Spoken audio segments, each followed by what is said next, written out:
Bonsoir Internet et bienvenue sur Cinco Cielo.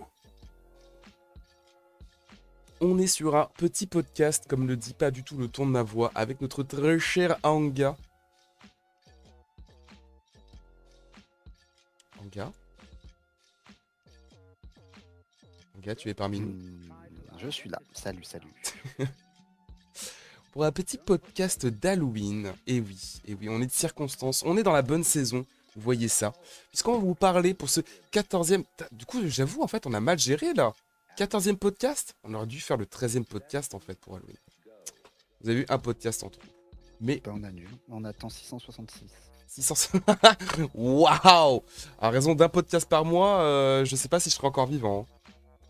666. Cool.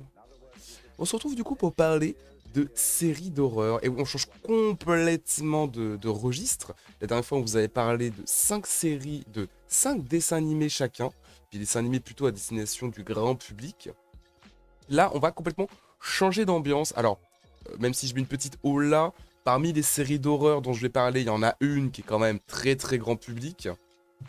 Mais la plupart d'entre elles sont là pour vous faire passer un mauvais moment, pour vous faire peur, pour vous terrifier en cette soirée d'Halloween à venir. Donc j'espère que t'as du lourd, en gars. Hmm. Allez, je commence par le numéro 1.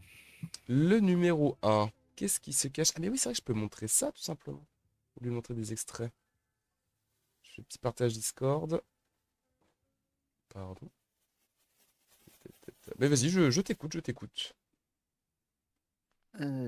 Alors c'est une mini-série. Enfin, c'est classé comme mini-série.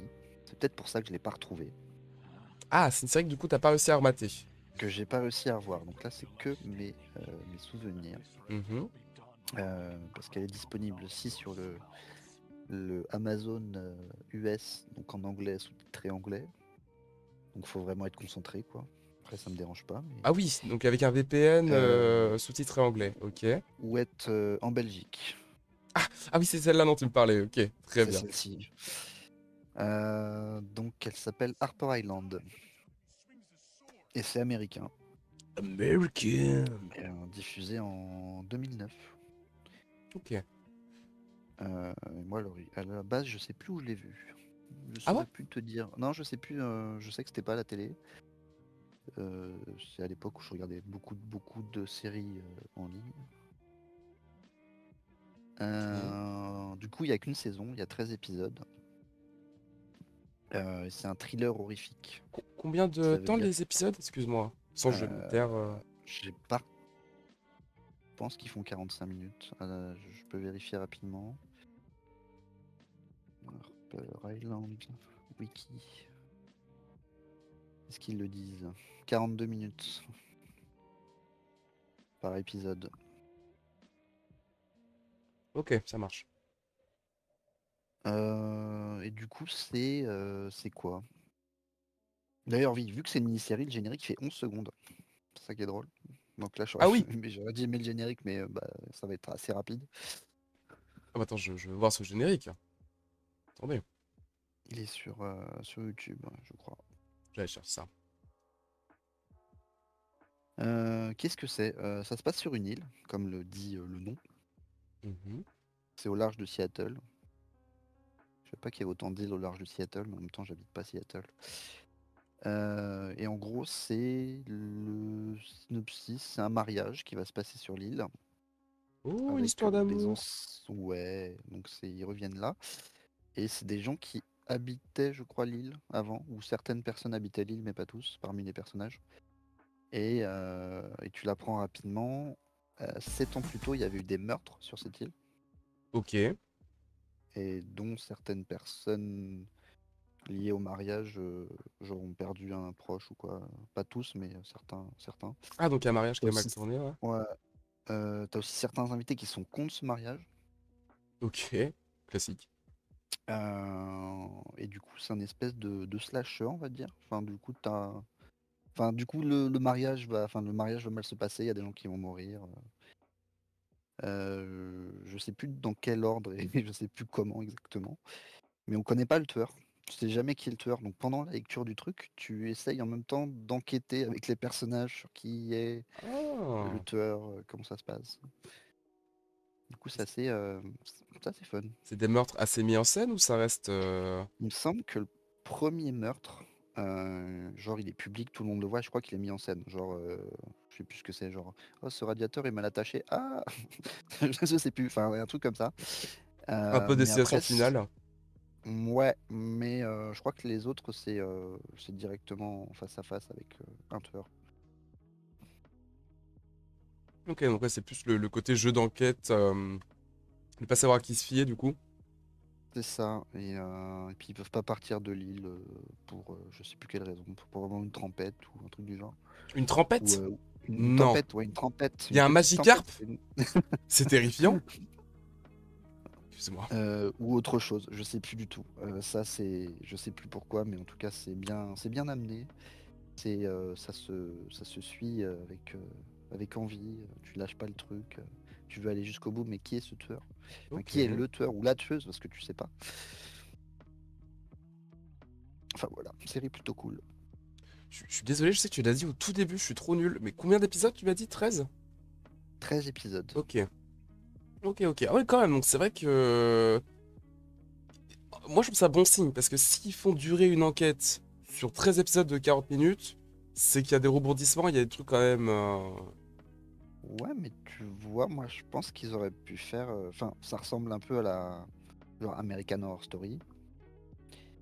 Chaque saison, c'est une histoire différente, donc ça pourrait s'apparenter à un style de ce truc-là. Enfin, ils ont appelé ça mini-série, mais ils vont dire 42 minutes pour moi, 13 épisodes, c'est une série entière, quoi. Enfin, c'est une série-série, c'est pas une mini-série. J'ai l'impression que, en général, quand ils disent mini-série, c'est surtout parce que c'est une série qui est pas prévue pour être reconduite, quoi qu'il arrive. Ok. C'est une série, tu sais, bah du coup, logique, sérielle, donc normalement plusieurs saisons. Je crois que mini-série, ouais, ça concerne tout ce qui est prévu pour ne pas durer plus que ça. Pas durer plus qu'une saison. Ok, d'accord. Et bah voilà, j'ai fait le tour. Franchement, là, bah, par contre, faut la retrouver. Si on peut l'acheter, sur Amazon, enfin en DVD, tout ça. Ok, c'est déjà ça. Ouais. Parce Ou qu'en sinon VPN Belgique, je pense que ça passe. bah, peut-être plutôt, du coup, c'est vrai que pour une série, alors, en plus, en vrai, je serais pas contre VOST, enfin VO avec sous-titres anglais. Ça me dérangerait pas tant que ça. Mais j'avoue que pour la commu, pour les gens en général, peut-être une alternative avec des sous-titres français, ça pourrait être pas mal. Passer par Amazon, peut-être plutôt. Voilà, voilà pour ce numéro 1. Tu- Donc là, plutôt un beau manoir hein, pour un mariage. Hein. Franchement, ça, dommage qu'il y ait des meurtres, quoi. Ouais, je suis intrigué. J'ai envie de creuser un peu, mais j'ai pas envie que tu spoil, mais je me Ah, demande, mais tu vois. je pourrais même plus te spoiler le truc. Ah Moi, ouais? ça fait au moins 10 ans que j'ai pas vu la série et j'ai pas pu la revoir. Et alors, qu'est-ce qui fait que au bout de 10 ans, tu vois, cette série-là en particulier a autant marqué? Ou alors est-ce que peut-être, tu vois, il n'y avait pas beaucoup de séries originales d'horreur, hein, c'est vrai qu'au final. C'est vrai qu'en termes d'horreur, on n'est pas.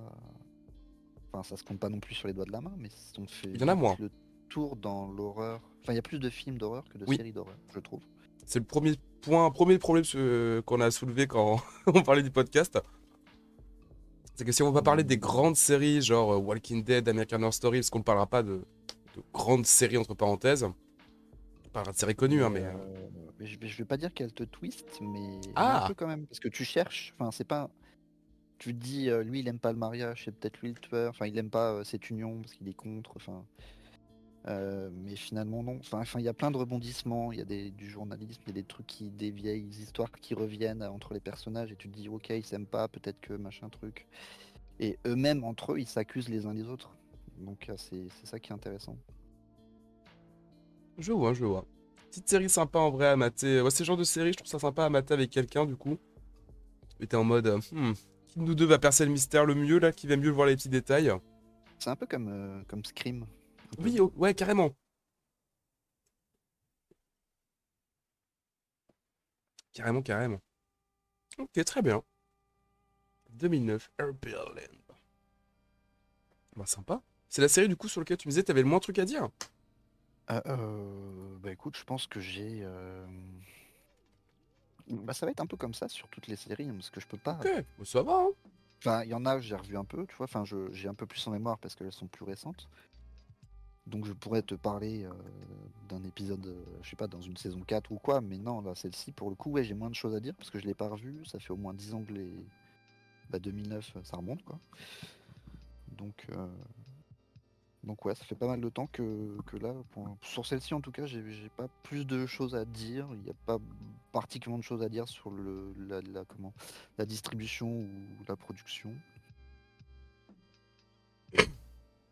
Bah écoutez, ça vous fait une petite série à essayer d'aller voir. Petite série, comme je disais avant le podcast, c'est un peu plus excitant quand t'as des séries moins accessibles que d'autres. Là, vous l'avez. Petite série d'enquête. Bah écoute, je suppose que du coup, je vais pouvoir passer à une des séries dont je vais vous parler. Qui, bah du coup, à contrario, j'allais dire, c'est peut-être une des séries sur lesquelles j'aurais le plus de trucs à vous dire. Peut-être, peut-être pas. Donc c'est une des séries où il y a le plus de vécu, mais c'est pas la série la plus intéressante. Déjà, la première série dont je vais vous parler, ça va être la seule série, comme je vous disais, très grand public. Très très grand public. Et c'est plus une série Madeleine de Proust. On est sur le spooky. euh, et sur... Ah, c'est quand même, j'ai pris pas mal de notes, hein. Ça va, ça va, ça va. Sur le spooky, on est sur... Est-ce que je vais réussir à au moins mettre le générique, ce serait pas mal. On va pas me faire chier avec les droits d'auteur avec le générique. Tac. C'est bien, vous voyez pas YouTube.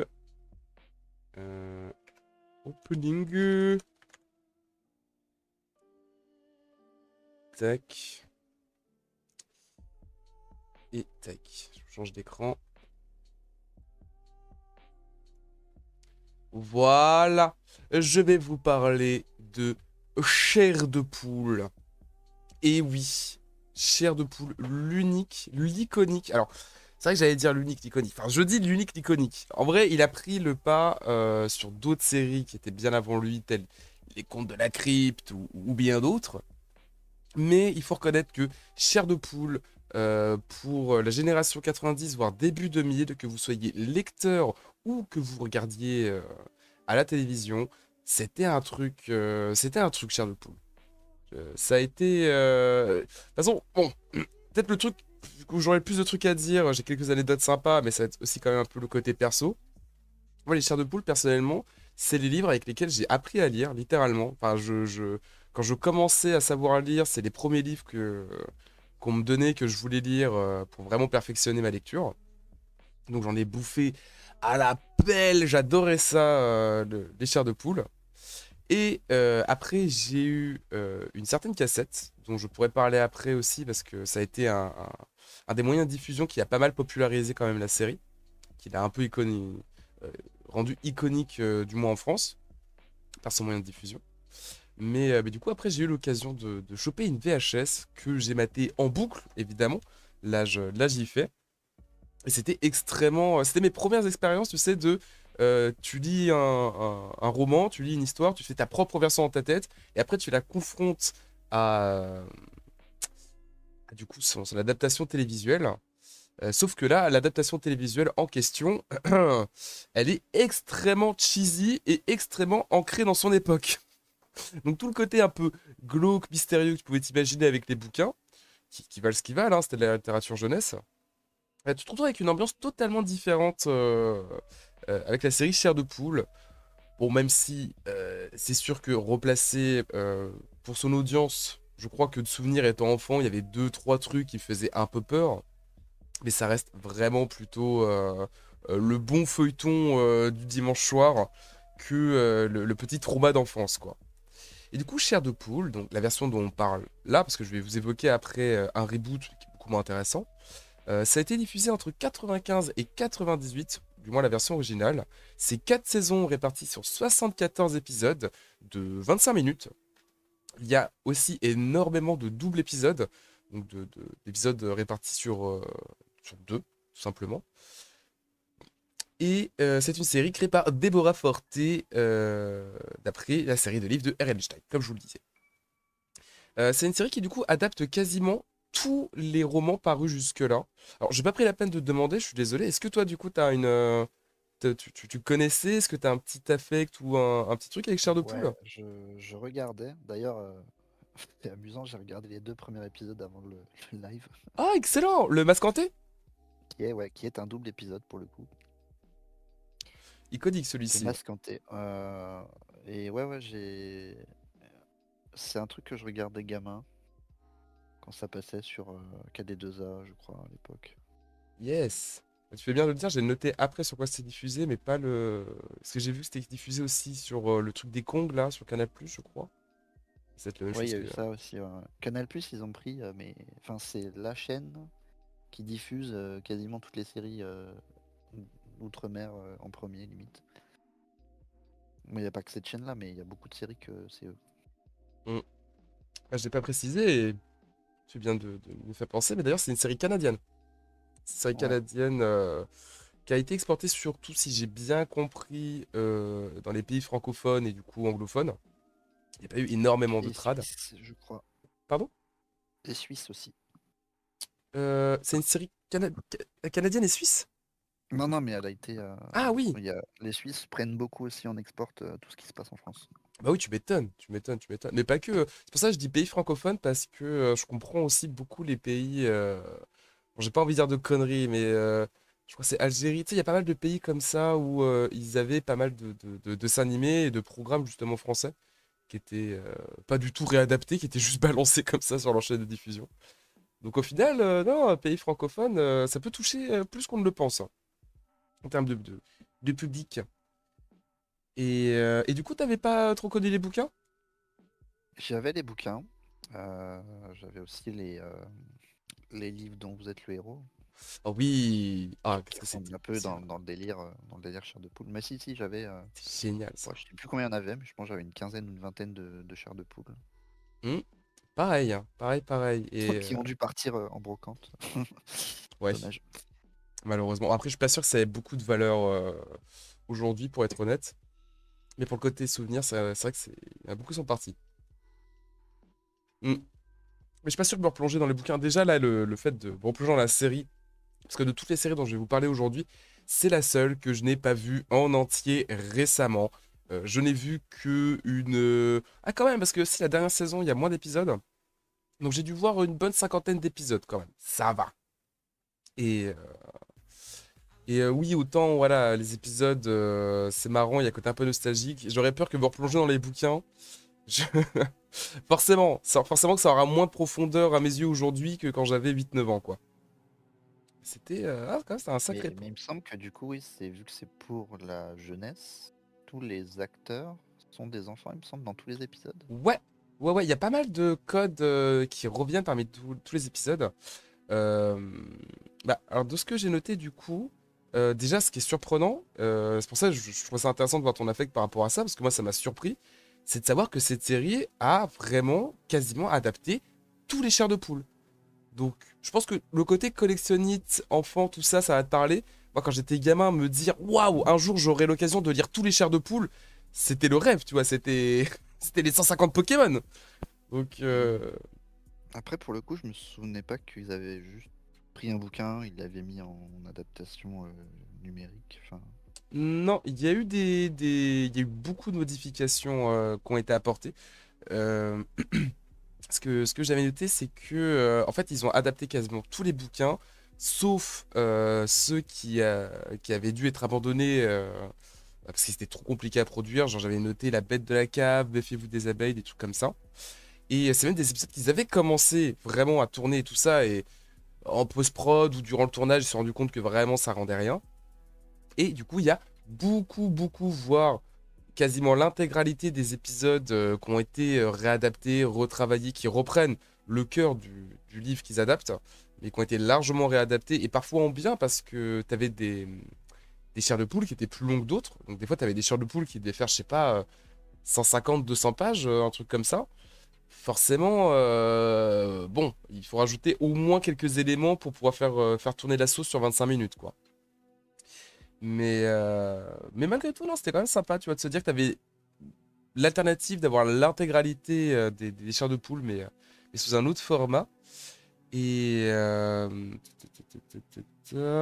Merde, je sais plus ce que j'avais noté. Mais... J'ai perdu le fil. Oui, si, c'est ça. Je voulais juste dire pour finir que j'avais vu sur la fiche wiki que ça a modifié tellement les épisodes que les peu d'épisodes qui reprennent parfaitement la trame des bouquins, genre c'était noté, tu vois. T'avais, je crois, 4-5 épisodes qui reprenaient parfaitement la trame des bouquins.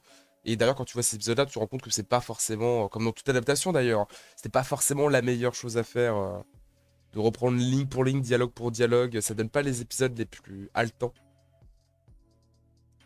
C'est sûr. C'est comme, enfin, enfin, rien à voir, mais tu prends The Last of Us, t'as fait le jeu, t'as pas trop envie de faire la série vu que c'est la même chose. Enfin, quelques deux trois exemples différents. Enfin, après, J'avoue que The Last of Us, c'est particulier, hein, parce que... je vais j'ai pas mettre... l'impression ils font beaucoup ça. Comme quand tu prends les The Walking Dead, le début de la série c'était comme les bouquins. Enfin, il y avait plus d'exemples enfin, de détails dans les bouquins. Et après, je crois que la série a dépassé les bouquins et du coup, c'était Ouais, à dévier. différent. Un peu aussi comme euh, Martin, là, c'est Ouais, quoi qui a Game fait of Thrones. Ouais, Game of Thrones. Ouais. C'est un peu dans le même délire. J'ai l'impression qu'ils font beaucoup ça sur les séries modernes, de prendre un bouquin juste. Enfin, en même temps, enfin, je dis aujourd'hui, mais en fait, non, ça c'est toujours fait, vu que la plupart des séries d'horreur ou les films, c'est des adaptations de romans. Donc en vrai, non, c'est depuis l'âge des temps qu'on fait ça. Ouais, ouais, c'est vrai qu'on a souvent tendance à remarquer que même si les fans, et j'ai pu en faire partie, tu vois, des gens qui ont lu une œuvre et après ont jugé l'adaptation quelle qu'elle soit, mais malgré tout, on voit que une adaptation qui cherche à reproduire fidèlement un livre, c'est rarement qualitatif, quoi. Parce que c'est le but de l'adaptation, c'est de le transposer à un autre média. Mais ouais, non, pour le coup, c'était quand même marrant. Puis là, c'est une anthologie, donc tu sais, ils pouvaient se permettre un peu tout et n'importe quoi en soi. Ils avaient pas de... C'est pas comme Walking Dead ou Game of Thrones dont on parlait là, où après, il faut être capable de maintenir le cap pour les saisons à suivre. Et d'ailleurs, il y a ce truc assez marrant que quasiment tous les épisodes de Chair de Poule vont se terminer sur un twist complètement what the fuck en général. Et c'est le but, c'est assumé parce que de toute façon, voilà, il n'y a pas de continuité à reprendre derrière. J'ai noté que la série a révélé quelques futurs grands acteurs, tels que Ryan Gosling ou Hayden Christensen. Oui, désolé, je lis mes notes, mais jamais j'aurais retenu le nom de Hayden Christensen, qui est l'acteur qui jouera Anakin Skywalker enfant. J'ai noté également que, bah, comme je vous en parlais, la série sur le pool a été diffusée sur Fox Kids et Disney XD début des années 2000. Et c'est surtout une collection de VHS fin 90 qui compilait du coup les premiers épisodes de la première saison, qui ont pas mal aidé. Et d'ailleurs, j'aurais bien aimé avoir ces VHS, alors me rappeler d'où j'ai eu ces VHS là, parce que je sais que ça avait beaucoup tourné. Et quand j'ai vu la liste des épisodes qui étaient disponibles sur les VHS, sur les différents wikis, je me disais, ah bah oui, mais c'est évident, c'est ça que j'ai eu.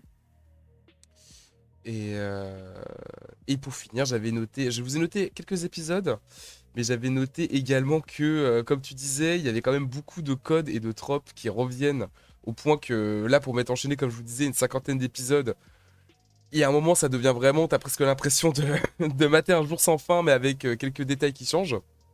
Genre, tous les épisodes sont mis en avant du coup par des enfants. Les enfants sont toujours les protagonistes, évidemment. Quasiment tous les personnages ont un chien. Je sais pas pourquoi. Je crois que Ehrenstein est un fan absolu team chien. Il y a des chiens partout, tout le temps. Et les seules fois où il y a des chats, en général, c'est des enculés. Donc je sais pas. Je sais pas d'où vient le traumatisme. Mais voilà, c'est un peu ça qui participe aussi du coup à l'ambiance, à l'atmosphère. C'est ce qui fait le tout. C'est ce qui rend le truc nanar en fait. On va le dire le gros mot tout de suite. Ce qui fait apprécier la série, c'est vraiment son côté nanar quoi. Tu peux pas dire que c'est vraiment effrayant, tu peux pas dire que c'est qualitatif. C'est.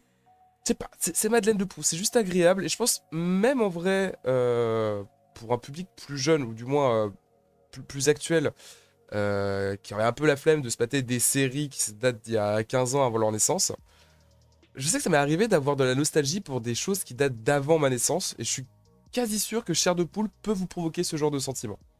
Il y a ce truc vraiment suffisamment cheesy et ancré dans son époque pour vous transporter si vous aimez un minimum ça.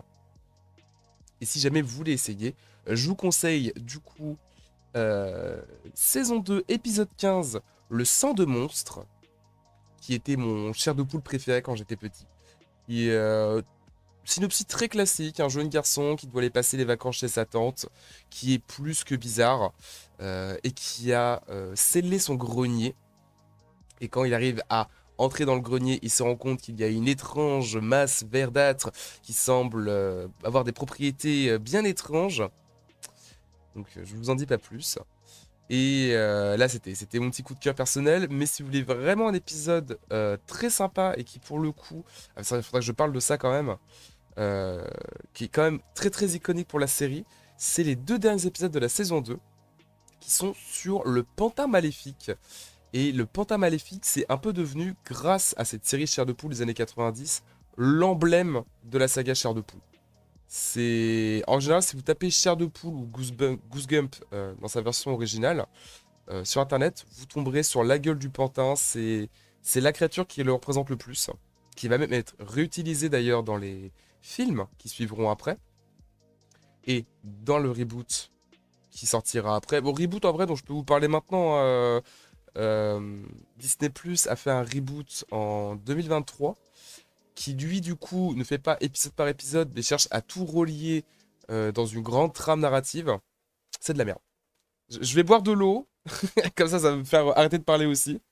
C'est de la pure merde. Mais même dans cette série là du coup, vous pouvez retrouver le pantin maléfique. Donc n'hésitez pas à mater les 2 derniers épisodes de la saison 2 pour le découvrir. Et qui en plus ont un scénario vraiment surprenant. Pour une fois, je crois que c'est un des rares épisodes de la série où j'ai été surpris par le scénar. Et coucou Nasgag. Mais coucou Nasgag. Je suis en train de regarder le nombre de bouquins. Il y en a eu 74 et tu me dis. Mhm. Attends, j'ai pris des notes. Oui, il y a 74 épisodes, donc ils ont fait vraiment Euh, chaque épisode. Bah ça tombe, Pour chaque lise, ils ont fait un épisode. ça tombe bien, mais non, du coup les chiffres sont pas bons. Les chiffres sont pas bons, Ah. Kevin. Parce que C'est 62 livres, non? parce que bah non, mais bah de une, il y a les doubles épisodes. Aïe. C'est vrai, Et c'est vrai. Du coup, de non, ils sont pas tous là. de deux, pour encore mettre plus des bâtons dans les roues, il y a des épisodes qui viennent de livres qui n'ont pas été traduits en français. Aïe. Ok. Mais d'ailleurs, je regardais le Masque Hanté, qui est le premier épisode de la série et le 11e tome. Ouais. Ah oui, c'est vrai que c'est pas. Non, par contre, ça suit pas la chronologie. Mais le masque hanté a vraiment aussi. C'est vraiment comme quoi. On a beau dire ce qu'on veut, tu vois, mais malgré tout, la série a quand même beaucoup plus marqué la pop culture que les romans. Et tu vois, ce côté, le masque hanté, je pense que quasiment tous les gamins des années 90 l'ont vu, que ce soit via la VHS, via la télé. Enfin, c'est vraiment un épisode qui est plus repassé. Donc ouais, non, c'est marrant quand même de voir Est-ce qu'on que a t'as vu tous. les films? Ouais. On peut parler des films très rapidement, si tu veux. Je les ai pas revus récemment, par contre. Pas si j'ai vu le 3. Je sais que j'ai vu le 1, c'est sûr. Ah, il y a un 3. Non, Bah, attends. il y a un Si, 2. 3. Bah, un 3.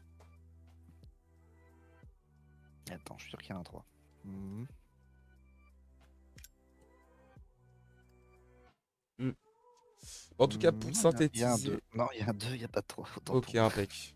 Parce que, ouais, non, du coup, de souvenirs, c'était vraiment. Bah, là, le truc Disney Plus dont je vous parlais très, très, très rapidement, c'est vraiment pas ouf. C'est vraiment un mélange de mauvaise série pour ados avec mauvaise série d'horreur, mauvaise série Disney Plus. Il n'y a rien qui est bon dedans. Et les films, j'étais allé voir le premier au cinéma à l'époque, un peu hypé. Et c'est pareil, ils font un peu la même recette de. On mélange toutes les histoires en une. Bah, ce qui paraît logique, c'est un film, tu me diras, mais vraiment, on fait un espèce de gangbang de toutes les créatures qu'on a pu voir dans la série, sans forcément plus de logique que ça. J'étais pas convaincu du film. Je crois que le 2 est encore plus tiédasse. Ouais, j'ai préféré le 1 aussi, il me semble. Mais il y a Jack Black, donc. Parce que c'est exactement ce que j'allais dire, il y a le Star System qui marche, parce que Jack Black, on l'aime d'amour, donc forcément ça aide. Mais à part ça, non, franchement, des 3 adaptations qu'on peut citer. Donc la série des années 90, la série des années 2020 et les films. Je vous conseille malgré tout la série des années 90, hein, celle qui a demandé le moins de budget, celle qui est peut-être la moins qualitative en termes d'image et de travail. Mais malgré tout, bah, c'est celle qui est de meilleure qualité et qui est la plus agréable à consommer. Hein. Passe pas. Quoi? Sur Netflix. Tu la vois pas sur Netflix? Non. Je sais pas si... Oui, non, mais là, c'est plus série en mode... série que t'aurais vu passer à la télé, tu vois. Dessin animé à la con. C'est pas un dessin animé, mais c'était diffusé sur la même chaîne. Ah, est-ce que ça serait pas la nouvelle, les Chroniques de la peur? Non, c'est encore autre chose. Non, c'est autre chose. Les Chroniques de la peur, j'ai failli vous en parler. C'est autre chose. Un peu dans le même esprit, mais Bon, fade. bah, écoute, c'est caché chez moi. Ils veulent pas que je vois la chair de poule sur Netflix. Mais écoute, c'est bien, au moins, ça fait partie aussi des séries que j'aurais pu mentionner. Les Chroniques de la peur, c'est une petite anthologie de séries, inspiration chair de poule. Sauf que c'est écrit par des énormes boomers qui vont faire des épisodes du genre oh là là, j'ai joué aux jeux vidéo et maintenant je suis dans le futur parce que j'ai pas vu le temps passer. Oh non non, le devoir de maths est trop dur. C'est un vrai épisode. Donc peut-être pas si fou que ça, les Chroniques de la peur.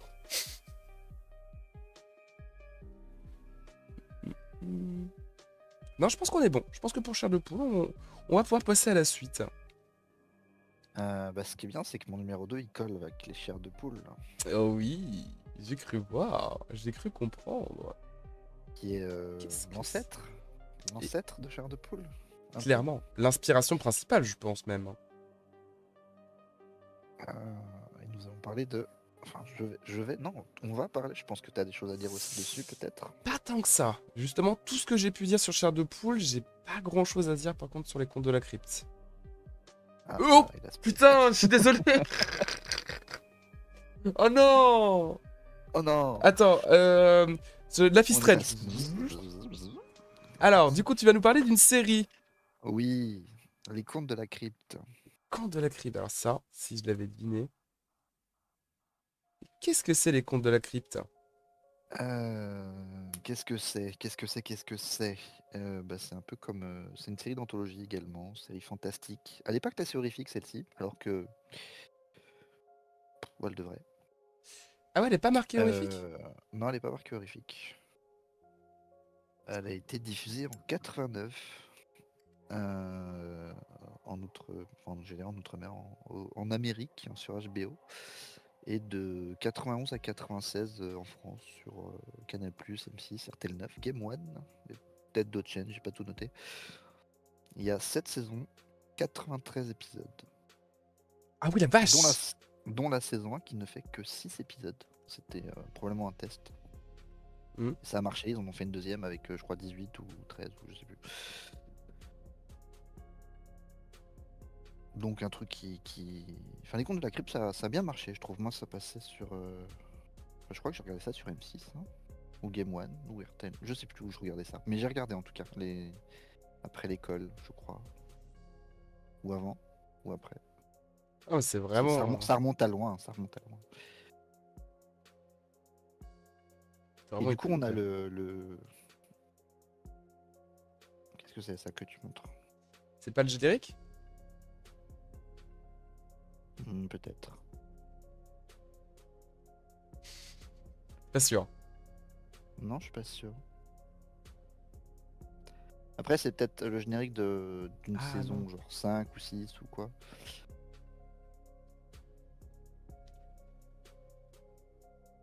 Je crois qu'ils ont fait un générique différent pour chaque saison, il y a moyen. Peut-être que c'est ça et je m'en souviens plus.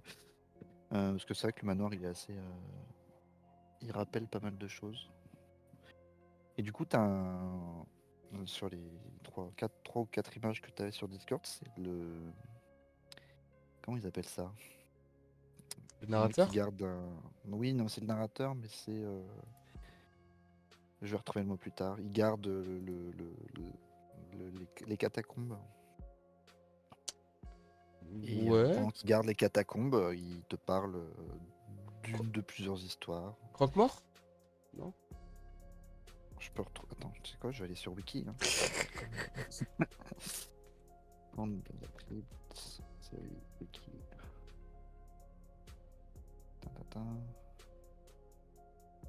Le gardien de la crypte. Bon, c'est un gardien, voilà.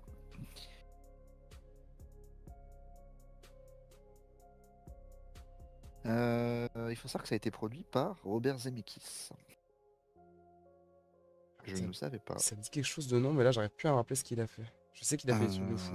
Retour vers le futur, Ah. Seul au monde, Forrest Gump, Le Pôle Express Ah, et plein d'autres trucs. je suis un connard, mais je crois que c'est surtout pour le Pôle Express que je m'en rappelais.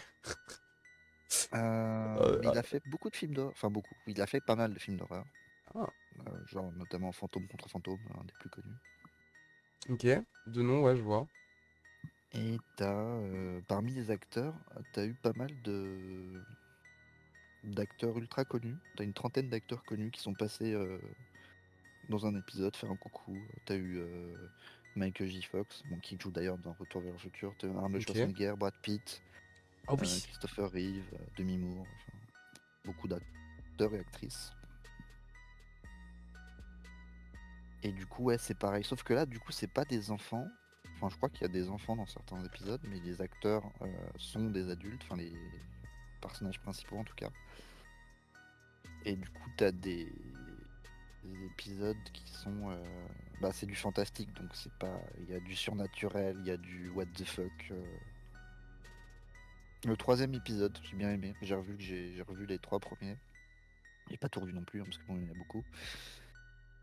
Et est-ce que j'en parle un peu plus? Non, enfin, on va dire, je vais parler allez, Si tu veux des 10 après. premières minutes, des 10 premières minutes du troisième épisode. Ouais, carrément. Une espèce de docteur qui greffe, enfin, qui a analysé des chats et qui a remarqué que les chats, bah, ils avaient 9 vies. Mais genre, littéralement. En gros, il va prendre la glande du chat et le mettre sur un humain pour que l'humain ait 9 vies. Et il en fait un spectacle de cirque pour gagner de la thune parce qu'il meurt devant des gens et il revient à la vie. Donc voilà, c'est pour le what the fuck du truc, c'est assez drôle. Et du coup, il y a un twist final au cours de l'épisode. Qu'est-ce Excellent. que t'en penses de Non, ça? vraiment génial. Est-ce que t'as envie de te faire greffer des glandes de chat?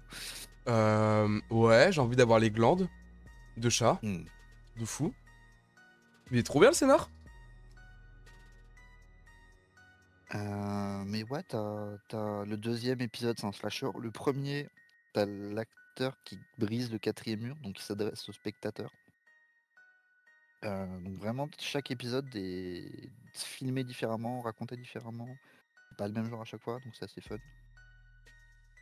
Mais bon, faut les retrouver aussi, les contes de la crypte. C'est pas facile. Beaucoup de VHS, peut-être en DVD limite. Parce que autant les chairs de poule, j'ai réussi à retrouver de temps en temps des sites, des machins, mais c'est vrai que Conte de la Crypte, je les vois beaucoup moins passer. Hein. Et par contre, il y a eu des adaptations sympas. Notamment, j'aurais pu en parler en dessin animé de celle-ci. C'est les Crypt Show, qui est 39 épisodes de Les Contes de la Crypte, mais version animée. Elle est trop bien l'idée. J'ai pas mis d'image par contre. Après, il y a moyen de retrouver le générique si tu veux sur YouTube. Ouais, j'étais justement parti le chercher. Elle est trop bien l'idée. Ils ont repris des épisodes pour en faire des versions dessin animé, mais c'est génial. Alors, je sais pas si c'est reprendre des épisodes types ou si c'est genre adapté, genre ils ont créé des scénarios pour Il y a, mettre ça en dessin animé, vu que c'est lié à la jeunesse. il y a l'air Euh, d'avoir. Pardon. Parce que du coup, ouais, c'est beaucoup plus adulte, hein. Là, c'est pas lié à la jeunesse comme les chairs de poule, donc Ah les ouais? acteurs sont adultes, les situations sont beaucoup plus adultes, malgré que je regardais ça enfant, mais après, Moi, je je suis pensais que un c'était un petit truc schéma. pour grand public. Je pensais que c'était à la même destination que Chair de Poule, les contes de la crypte. Je sais pas. Le premier épisode, ça parle quand même de la peine de mort sur la chaise électrique. Ah ouais! Ouais, donc en fait, depuis tout à l'heure, quand tu m'en parles là, je suis juste en train de me dire, mais les contes de la crypte, c'est ça, c'est Chair de Poule, mais version mieux et adulte, quoi. Mieux, je sais pas, hein. C'est bon, Honnêtement, c'est le deuxième épisode en slasher. C'est les vieux slashers des années 80 avec les cris là, tu restes bloqué, tu cries et il se passe rien. Bon, ouais, mais. Bah, je sais pas. Non, franchement, ça a l'air bien. Ça a l'air très sympa. Vraiment que j'essaye un de ces quatre. Et du coup, ouais, le dessin animé est quand même beaucoup moins effrayant que l'espèce de marionnette squelettique. Ouais, pour le coup, logique, ouais. Là, pour le coup, c'était vraiment destination des enfants, le dessin animé. Ah oui, il y a un petit côté Beetlejuice en fait. Bah écoutez, je vais passer à la prochaine. Alors là, je vais vraiment vous montrer zéro image par contre, hein. Je vais prendre aucun risque. C'est une série un poil plus récente. On va passer des années 90 aux années 2000 pour une série anglaise. Une série de zombies. Et peut-être une des meilleures séries de zombies que vous ne connaissez probablement pas. Donc ça fait vraiment que des qualités à cette série. C'est s'appelle Dead Set. C'est sorti du coup en 2008, ça je viens de le dire.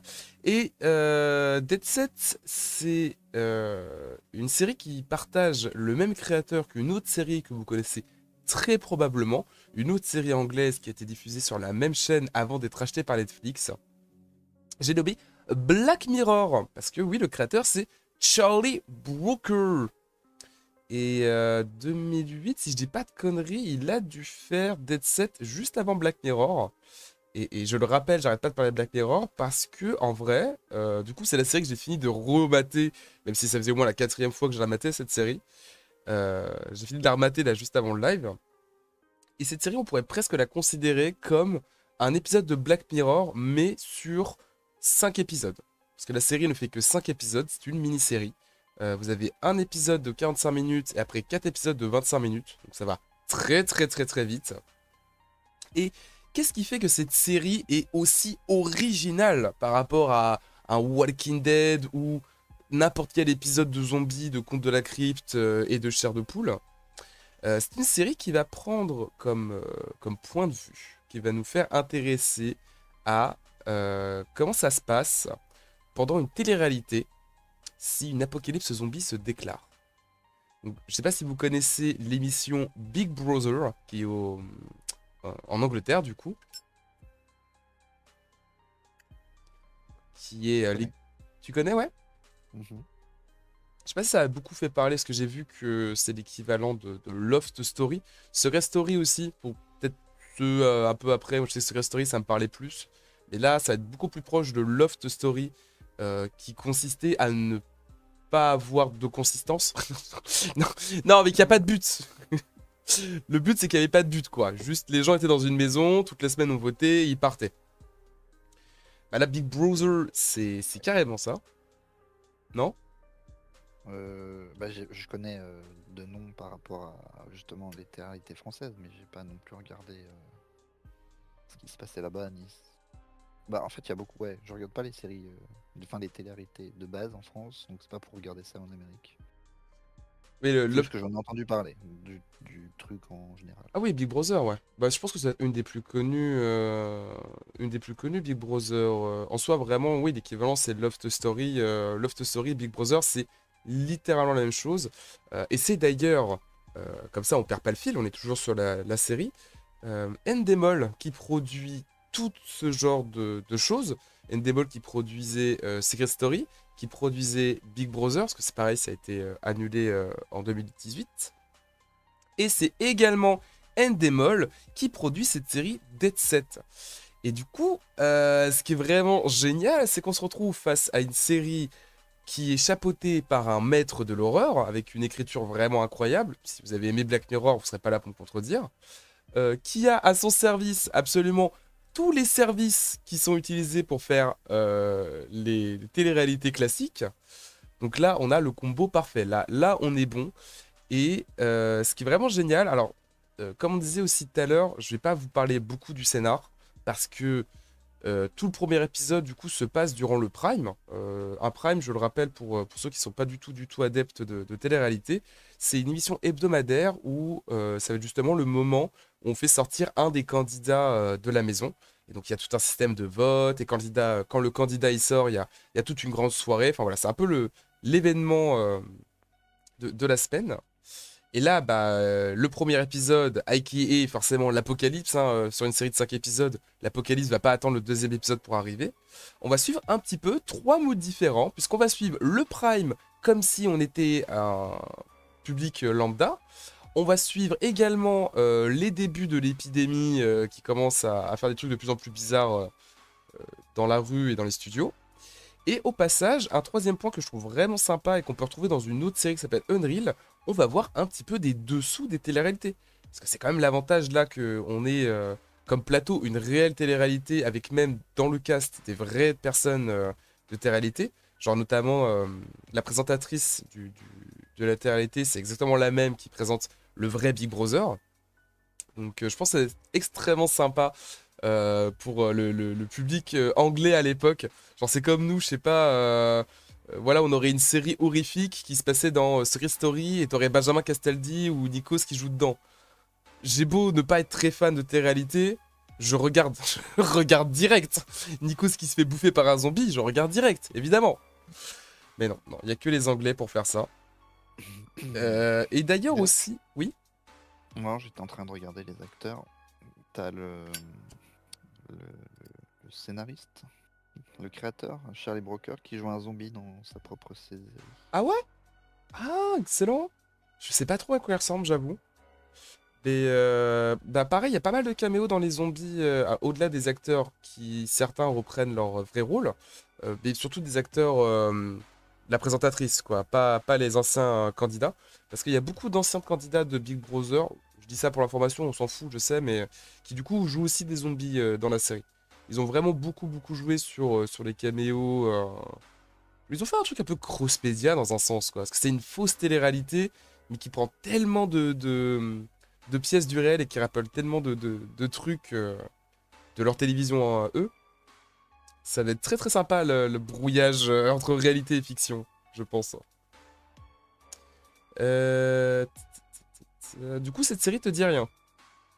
Elle me dit rien, je l'ai pas vue, mais j'ai vu qu'elle était disponible sur Prime, du coup je vais la voir après.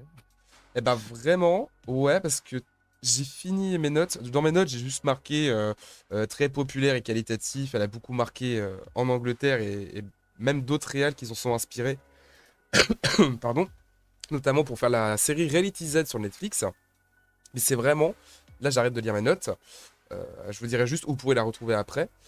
C'est vraiment une série géniale. Je pense que de toutes les séries dont je vais vous parler aujourd'hui, c'est la meilleure série. Et son très court format aide, mais c'est une série, je me suis maté là depuis hier l'intégralité, il n'y a rien acheté. Il y a juste aucune scène achetée, aucun dialogue, aucun plan de caméra, je veux dire, tout transmet quelque chose. Et c'est tout con, tu vois, mais c'est un truc que tu vois pas souvent dans les séries, parce que ça se prête pas à ça une série. Une série, au contraire, des fois, t'as besoin de d'étendre la sauce, t'as besoin de poser un cadre. Là, non. Là, même, vous allez être frustré parce que si vous vous attachez au personnage via le côté télé-réalité, bah vous êtes dans la merde. Si vous attachez à l'ambiance et la violence extrême, bah de toute façon vous voyez que ça va très vite finir, que ce soit en termes d'épisodes ou de ce qui se passe dedans. Non, vraiment, la série est... Meilleure série de zombies. Je crois que j'ai pas honte de le dire, meilleure série de zombies. Foncez voir ça, gratuit en intégralité sur arte.fr, il n'y a même pas de pub. Que demande le peuple? Il y a une autre série de zombies que j'ai bien aimée. Ah ouais? Laquelle? iZombie. Ah oui, c'est la... Oui, je vois. Ouais, garde un petit peu... Un peu plus... Voilà, c'est assez différent des séries de zombies habituelles. Et c'est un peu plus comédique que de l'horrifique, mais bon, c'est du zombie quand même. Là, c'est aussi l'avantage de Dead Set, c'est que si vous êtes vachement réfractaire aux séries anglaises, ce que je peux comprendre, même si je suis très client, parce que les séries anglaises ont un humour très particulier, même les séries qui sont pas humoristiques de base, l'humour anglais, c'est vraiment particulier.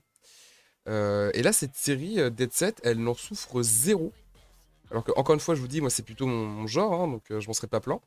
Mais elle est juste représentée par un personnage qui va être le réal, plus ou moins. Vous allez très vite le capter dans la série. Et ce personnage-là, ça va être soit votre personnage préféré, si, si vous aimez l'humour noir et anglais, soit le personnage que vous haïssez le plus de toutes les histoires de zombies ever. Et il a les meilleures punchlines ever. Mais non, c'est vrai que c'est pas trop comédie. Non, bah, je vais voir ça. C'est même ne mangez pas devant la série. Je vous conseille. Ah, Pas. Ah bah les Anglais, les Anglais, on les connaît pour ça. Les Anglais, ils ont un humour décalé et du trash sans limite. Quand ils veulent non, je aller dans pense le que trash, pour moi, c'est pas un problème de manger devant un truc gore. ouais, ça va. Ça donne faim, toi. Oui, moi ça me donne faim.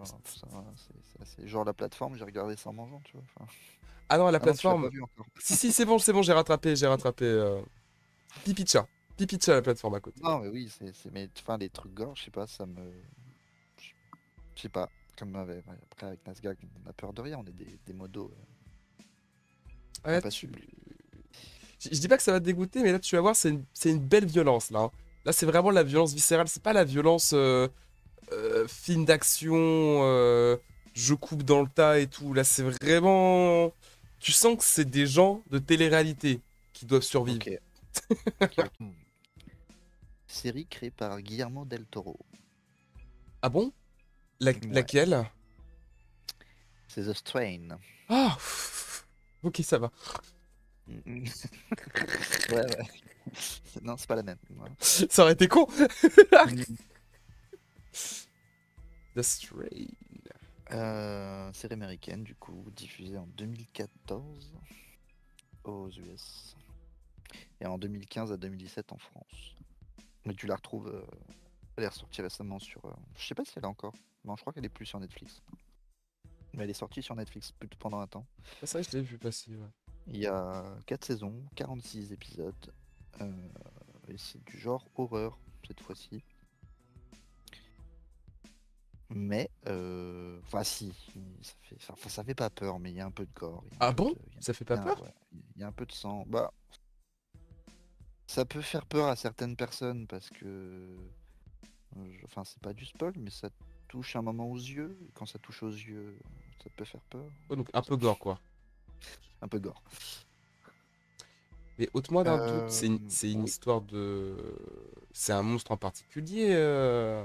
Ouais, je sais pas si je le dis, mais Faut je pas crois le que tu dire. l'apprends au deuxième épisode, parce que j'ai revu que le premier. Dans le premier, en tout cas, ils le disent pas, mais dans le deuxième ou troisième, enfin, ils en parlent Et très vite, en tout cas. c'est une longue série ou pas? 46 épisodes. Ouais, je pense que tu peux le dire. Même moi, je le sais en vrai, donc je pense que tu peux le dire. Non, c'est une série de vampires. Mais c'est pas du vampire où je te mords et ça y est, t'as perdu ton âme. Et Oh, c'est on se des mord vampires pas? très différents. Oh. Pardon.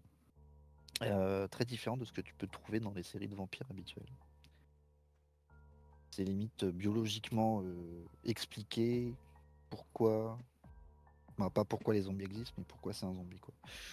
Ah, Du stylé! coup, c'est bah, l'histoire. En gros, t'as un avion qui atterrit à New York. Et une fois atterri, il n'y a plus de lumière, les portes sont scellées et tout l'équipage est mort.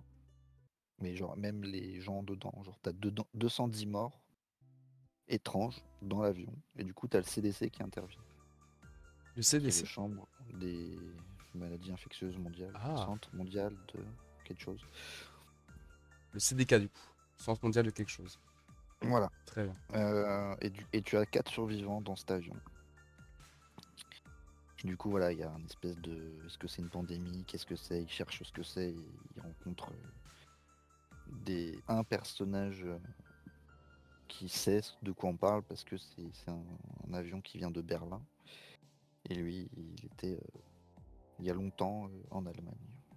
Et j'en dis pas plus là-dessus. Oui, ça ouvre déjà des pistes, ce que tu dis là. Ça ouvre des pistes sans pour autant. Mais c'est quelque chose que tu découvres assez vite, donc ça va, c'est pas non plus. C'est assez. Je l'ai regardé en VO à la base, mais là, bah, du coup, là, j'ai revu le premier épisode en VF. Bon doublage, donc ça se regarde. Ça se. Franchement, quand j'ai découvert cette série, ça faisait un moment qu'elle était sortie. Et après avoir bouffé 3 épisodes, je crois que je l'ai fait en non-stop d'un coup. Bim. Ah ouais.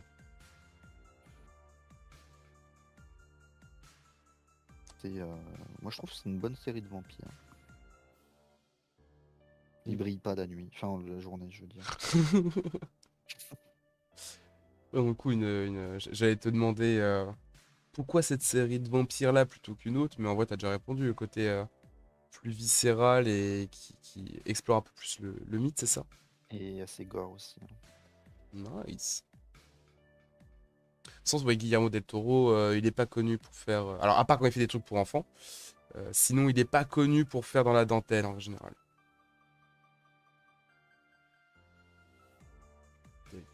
Du coup, non, tu n'as pas vu. Enfin, tu as Je n'ai pas vu vu. passer l'image sur Netflix, mais tu n'as pas cliqué. Ouais, même avant Netflix, en vrai, à une époque où je voulais mater juste un max de séries, je disais oui à tout. Elle était dans ma liste de séries à mater. J'en entendais que du bien, ça avait l'air vraiment vraiment cool. Ça a l'air vraiment vraiment cool. Donc il y a moyen que je la mate un jour quand même. Et du coup, lui, il dit pas vampire, il dit Strugold. True Gold? Strugold. True Ce qui veut dire Gold? probablement vampire ou quelque chose. Maintenant, je crois qu'il dit ce que veut dire ce mot dans la série, mais j'ai totalement oublié ce que ça veut dire. Bah, faudra la remater. Tu m'as dit combien d'épisodes? J'arrive pas à retenir à chaque fois. 46. 46 sur... 4 saisons. Ok, ça va. Ça se mange, ça se mange. Moi, ça se mange vraiment tranquille. Bah, 40, je crois qu'ils font 42-45 minutes les épisodes, pareil. C'est bon, c'est un peu long quand même de tout voir, mais je sais pas, en 2 semaines, c'est le temps que je lui fais. À peu près, ouais. Après, ça dépend, hein. Quand je vois à la vitesse à laquelle je me suis bouffé quelques séries, là, pour le podcast. Très bonne série de zombies, une très bonne série de vampires. On tape dans les bons classiques. Ok, ok. Et quelle année tu m'as dit? Original 2014. Donc ça, je pense que c'était plus vieux que ça, ouais. Non, c'est assez récent. Je crois que j'ai que des. Ouais, mais toutes mes prochaines séries sont des séries récentes. Parce qu'à Pareil. l'époque, on faisait beaucoup plus de films d'horreur que de séries d'horreur. C'est très récent, les séries d'horreur, j'ai l'impression. Enfin, en tout cas, d'en avoir autant par rapport à l'équivalence film d'horreur. Bah, des séries qui brisent le truc de l'anthologie. Parce que des séries anthologiques, vraiment, bah, depuis la quatrième dimension. C'est pour ça que c'est quand même bien que j'en ai parlé au début. Parce que la quatrième dimension a quand même été l'élan de beaucoup, beaucoup, beaucoup de trucs derrière. Mais ouais, la quatrième dimension a démocratisé l'horreur, l'anthologie d'horreur sur le petit écran. Et après, il a fallu attendre bien longtemps pour qu'on casse un peu ces codes-là. Et même, notamment, on n'en parle pas là, durant ce podcast-là, mais c'est vrai qu'il ne faut pas lui retirer. American Horror Story a aussi beaucoup aidé à redéfinir les codes de la série d'horreur, hein. Pas mal de séries d'horreur avant, mais il y a peu de ces séries d'horreur qui sont exportées en France, ou tout du moins qui connaissent grosse popularité en France. Et Channel Zero en fait partie. Donc malheureusement, je vous le dis tout de suite, c'est une série qui n'est disponible que en VOST FR. Ça, voilà, il faut vous préparer. Mais l'avantage, c'est que comme je vous le dis, c'est une série en anthologie qui marche par saison. Il y a donc 4 saisons qui en tout font 24 épisodes, donc ça fait 9 épisodes par saison, un truc comme ça. Non, 6 épisodes par saison, qui est fort en maths. Donc ça va, des petites saisons en vrai, mais des épisodes de 45 minutes quand même. Et du coup, je vais vous en parler. Je vais vous parler surtout de la première saison. Pour pas vous spoiler. J'ai pas envie de vous spoiler même les thématiques des saisons d'après. Parce que je trouve que c'est un peu le plus excitant quand même dans les anthologies. Déjà, dans les anthologies de base, découvrir chaque épisode, c'est ce qui est le plus excitant. Mais pour des trucs comme American Horror Story ou ce format d'anthologie par saison, c'est plus sympa de s'attendre vraiment, vraiment à rien. C'est pas pour rien que American Horror Story faisait des promos mystérieuses 2-3 mois avant la sortie du premier épisode et qu'on connaissait très très peu le thème quand ça commençait. C'est ça qui provoque voilà, la peur, l'inconnu, l'envie de découvrir un peu plus. Donc, je vais vous parler de Candle Cove, la première saison. On y suit du coup Mike qui revient dans sa ville d'enfance après 30 ans. Grosse vibe ça, hein, on va dire. Et il retrouve du coup ses copains d'enfance, tout ça. Et reparlent tous ensemble de sujets un peu sombres, notamment la perte de son petit frère qu'il a eu quand il était gamin. Et aussi une étrange série pour enfants qui s'appelait Candle Cove et qui semble en ce moment se remettre à être diffusée sur les ondes, mais de manière bien mystérieuse. Déjà, quand eux ils étaient enfants, c'était une série qui apparaissait que extrêmement tard et que quand ils étaient seuls. Et là, il semble que la série semble reprendre un petit peu le même schéma et en profiter pour ramener du coup d'autres sombres mystères qui datent de l'enfance de Mike. Et du coup, c'est une série Alors, série. Est-ce que je parle de la série ou est-ce que je parle de la série dans la série? C'est une série La première saison, je l'aime beaucoup parce que c'est peut-être la seule saison qui fait vraiment peur. C'est-à-dire que les autres saisons, encore une fois, je vais pas vous dire un seul trait du scénario, mais les autres saisons ont un peu le symptôme de certaines mauvaises saisons d'American Horror Story. C'est-à-dire que tu commences avec une ambiance, une thématique très mystérieuse, très flippante, et au fur et à mesure qu'ils sont obligés d'étoffer le scénar et de faire avancer le schmilblick, tu te trouves plus dans un truc série classique où Josh et Brody sont fâchés parce que Samantha n'a pas fait le café. Enfin, moi je me remets pas de la saison d'American Horror Story où on nous a promis des sorcières et qu'on a eu un trouble avec un zombie. Oui, là je spoil, j'en ai rien à battre. Bon, il y a un peu cet effet là quoi. Des fois tu restes dans l'horreur, mais avec l'horreur on va te mélanger des thématiques dont tu t'en bats un peu les steaks. La première saison, elle, reste quand même sur ce truc très mystérieux, très lent, très creepy, avec même quelques designs vraiment effrayants. Bah, en vrai, ça, je peux peut-être vous le montrer. Comme ça, je vous dis pas pour pas vous spoiler, mais c'est sur l'affiche de la série. Le monstre de la série est peut-être de la saison 1 est peut-être un des mieux faits. Ça, je me dis que j'aurais peut-être dû faire comme toi, hein, faire des petits trucs sur Discord. Tac, tac, ouvrir. Tac. Voilà. Vous voyez, ah bah oui, vous voyez déjà. Donc il y a des visuels assez sympas. Le monstre fait en dents fait son petit effet.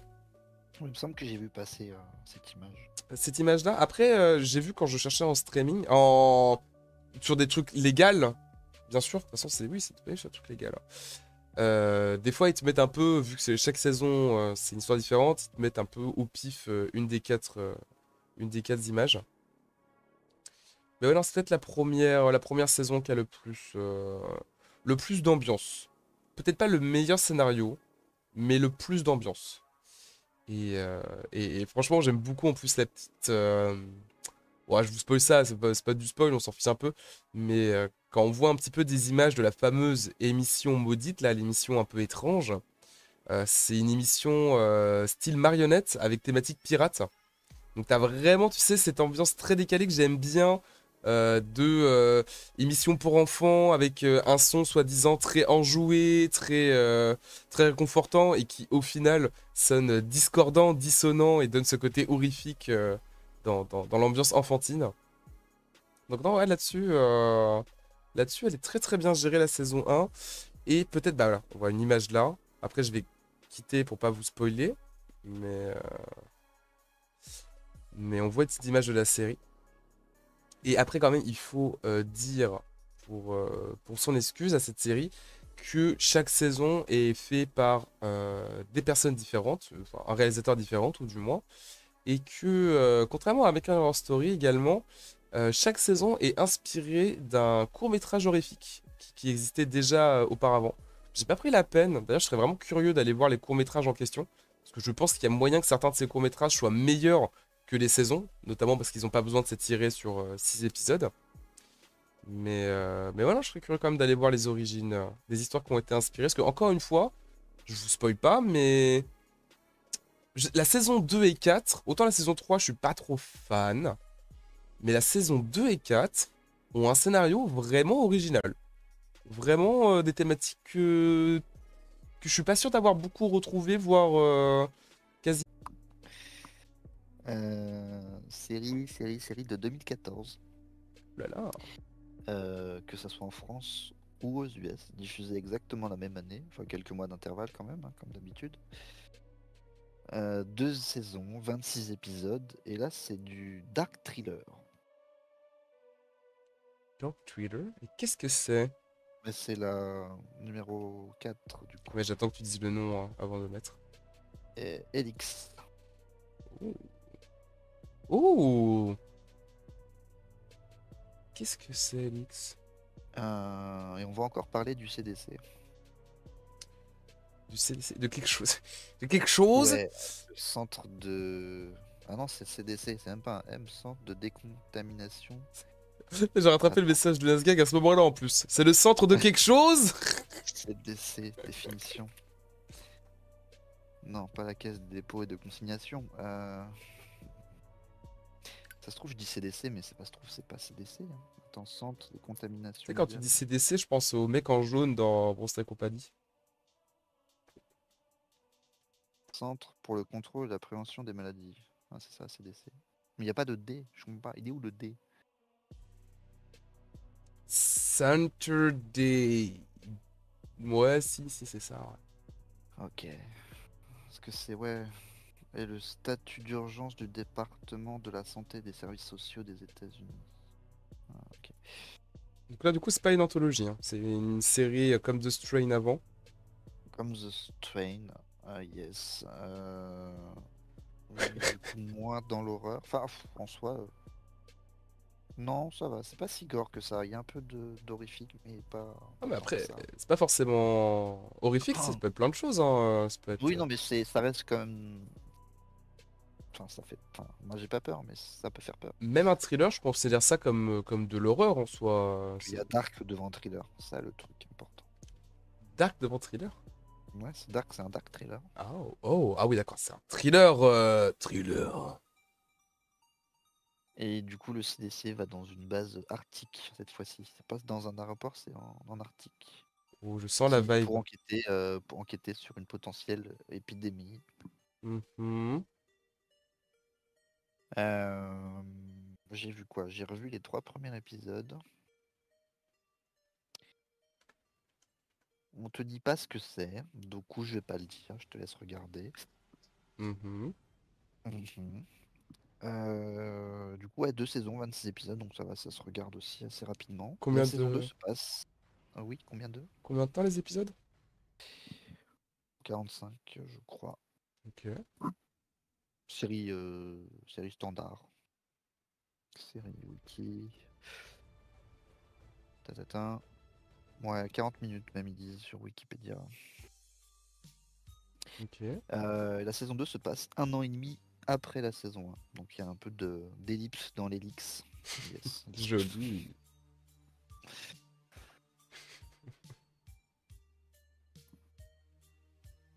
Merde. Quoi, c'est le générique? Non. Oui. Et du coup, c'est tout ce que tu nous dis sur le synopsis pour pas Du coup, spoiler? ouais, sans te spoiler, bah écoute, tu suis en tout cas la saison 1. La saison 2, je sais plus trop ce qui se passe dedans. Mais la saison 1, bah tu suis cette équipe qui est dans ce labo type Umbrella Corporation. C'est un truc J'avoue, oui, il y a un air. sous terre et compagnie, avec 36 millions d'étages, et des portes et des accès, des cartes d'accès. C'est une série américaine, t'as dit? Ah oui. Ouais. Parce qu'il y a plein de noms qui passaient, ça veut rien dire, hein, mais il y avait plein de noms qui passaient qui faisaient pas du tout américain.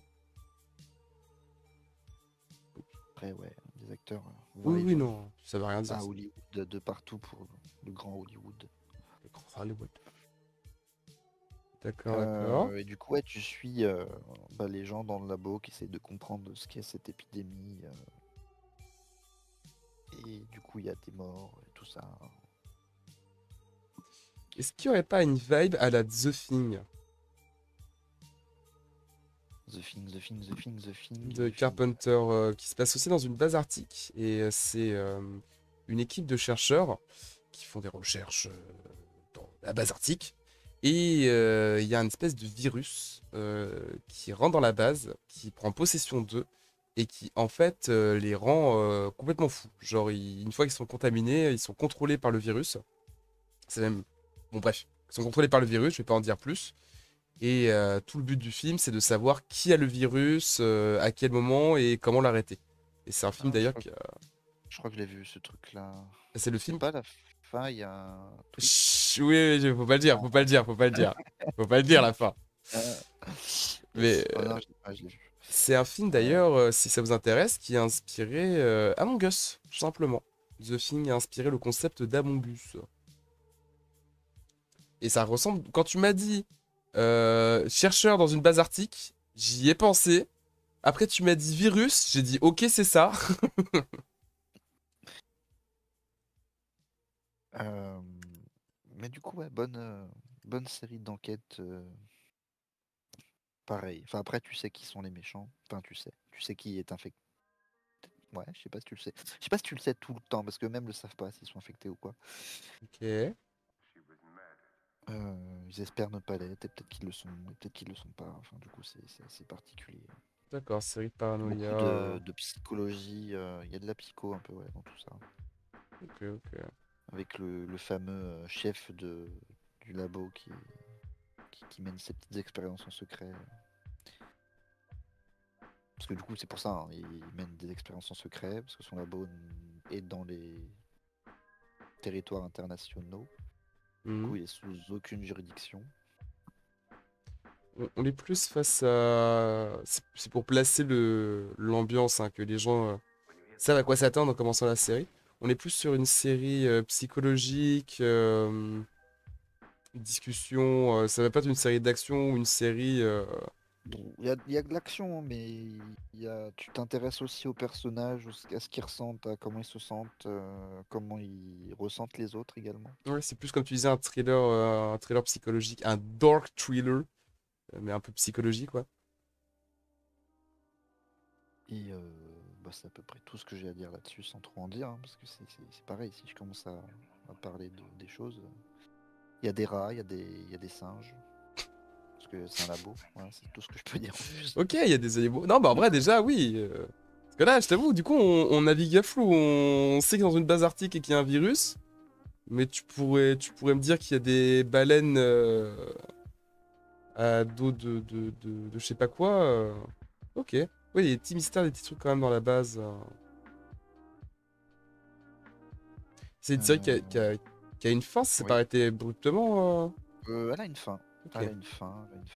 Terreur 404, là, on s'éloigne complètement, puisque on passe d'une série commandée par Hulu Star System à une web série québécoise financée par l'équivalent de Arte là-bas, si j'ai bien compris, qui est Uno TV, je crois, un truc comme ça.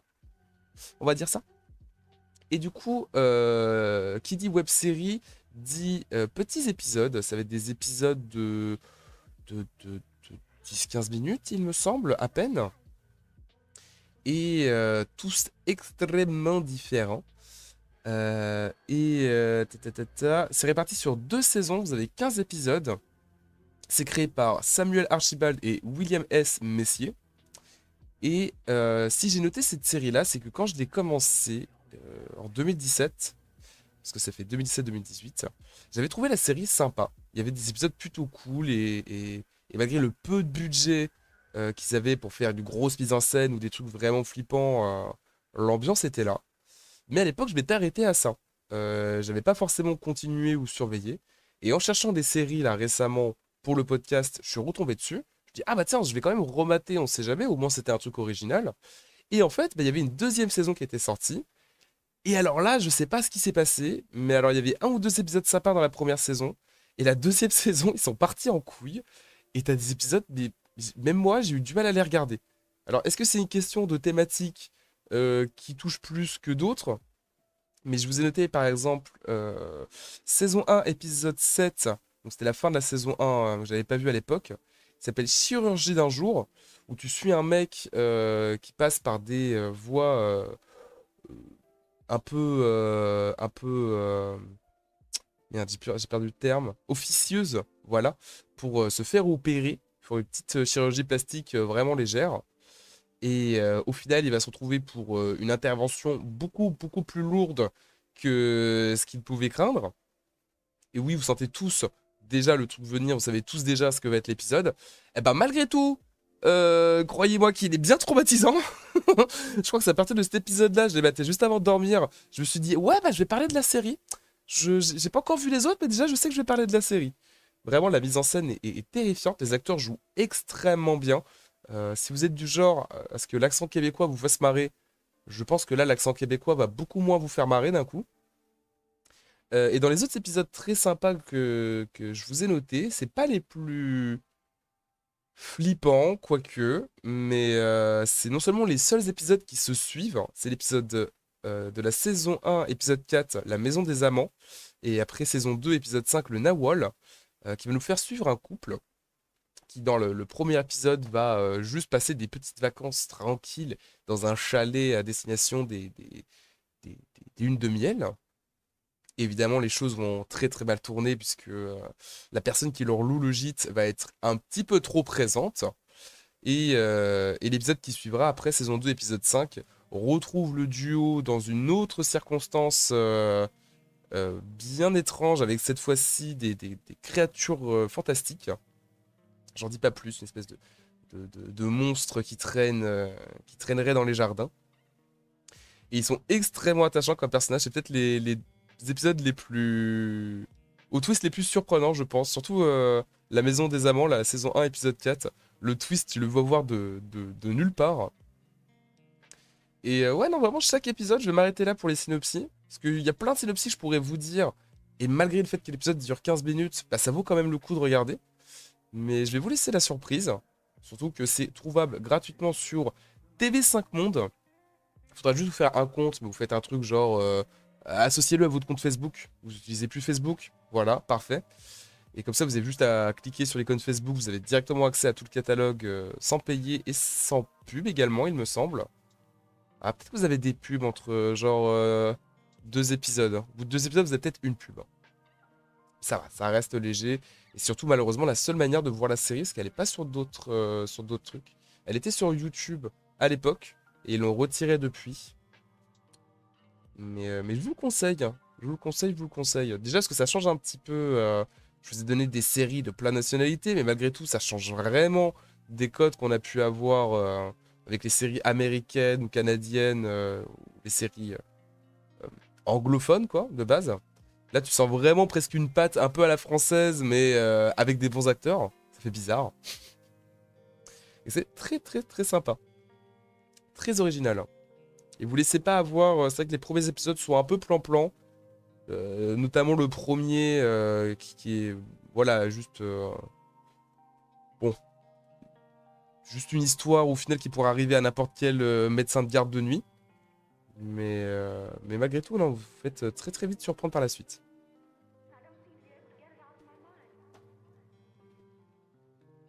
C'est à peu près tout ce que j'ai à dire sur ce Terror 404. Alors qu'on a une pub. Je ne connaissais pas. Ah là, c'est obscur de chez obscur, hein. C'était vraiment. Vu que je suis j'étais beaucoup sur YouTube et que ça fait partie des recos un peu à la Arte et tout ça. Attends, depuis tout à l'heure, j'ai pas mis une seule image d'ailleurs. Des recos que j'avais pu voir tourner à l'époque. Comme je te disais, il y avait les premiers épisodes qui étaient sur YouTube encore à l'époque, donc c'était plus facile d'avoir les recommandations. Et après, elle a un peu disparu la série. Et je pense que je vais pouvoir te passer le micro. Ah, ça va, je pouvais Parce pas parler depuis tout à l'heure. que... Non, mais je pensais avoir une autre série où il y avait 404 dedans. Et je voulais faire une triplette. Mais non, non, j'ai Dimension 404 et Terreur 404. Je suis prêt. Je crois même que j'ai parlé des autres séries que je voulais évoquer. Chronique de la peur, tout ça. Il y aura peut-être une ultime série que je citerai, mais pour moi, on est bon. On est bon. Ok. De quoi? Bon, on va passer à 5 après 4, hein. Logique. Et oui, la dernière série d'Anga. Avant-hier. Hier. Avant-dernière. Mhm. Ah oui. Ah, t'avais 6 séries, toi. Ouais. Balèze. Parce que 6-6. Ah. 6. Il aurait fallu qu'on soit 3. Ouais. Ça aurait été beau. Série de 2013, Ouh. diffusée la même année en France et aux US. Grâce à ce fameux truc qui est la VOD en ligne maintenant avec Netflix et compagnie. 3 saisons, 39 épisodes. Et là, on sort un peu du thriller, de l'horreur. Enfin, toujours très gore quand même. C'est un drame policier. Gore. Qu'il faut regarder en mangeant. D'accord. Hannibal. Ah, évidemment. Qu'est-ce que c'est Hannibal? Hannibal. De base, tout le monde connaît Hannibal de toute façon. Ah non, il faut rappeler. Qui connaît pas Hannibal? Ah, C'est un genre. Nazgûl nous dit qu'il arrive pour parler de 6 séries d'horreur du coup. Yes. T'en as 6 au moins? Ouais, moi j'en ai 6 de fou là. Bah, j'ai parlé de Dimension 404, ça fait 6. C'est vrai. Ouais. Hannibal Lecter est un cannibale dans le folklore d'Hannibal. Enfin, Ah, c'est vieux, hein. Enfin, il y a eu plein de films sur Hannibal Lecter. Hannibal est un cannibale. Ouais. C'est presque mignon dit comme ça, on dirait un nom de perso dans Dora.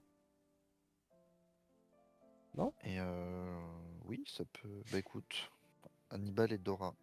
Dora il visite la forêt avec Hannibal. Peut être drôle. Ouais, Où est passé Shipper? Elle demande à Hannibal. Je vais te montrer, tu vas le rejoindre. Du coup, on suit qui? On suit Will.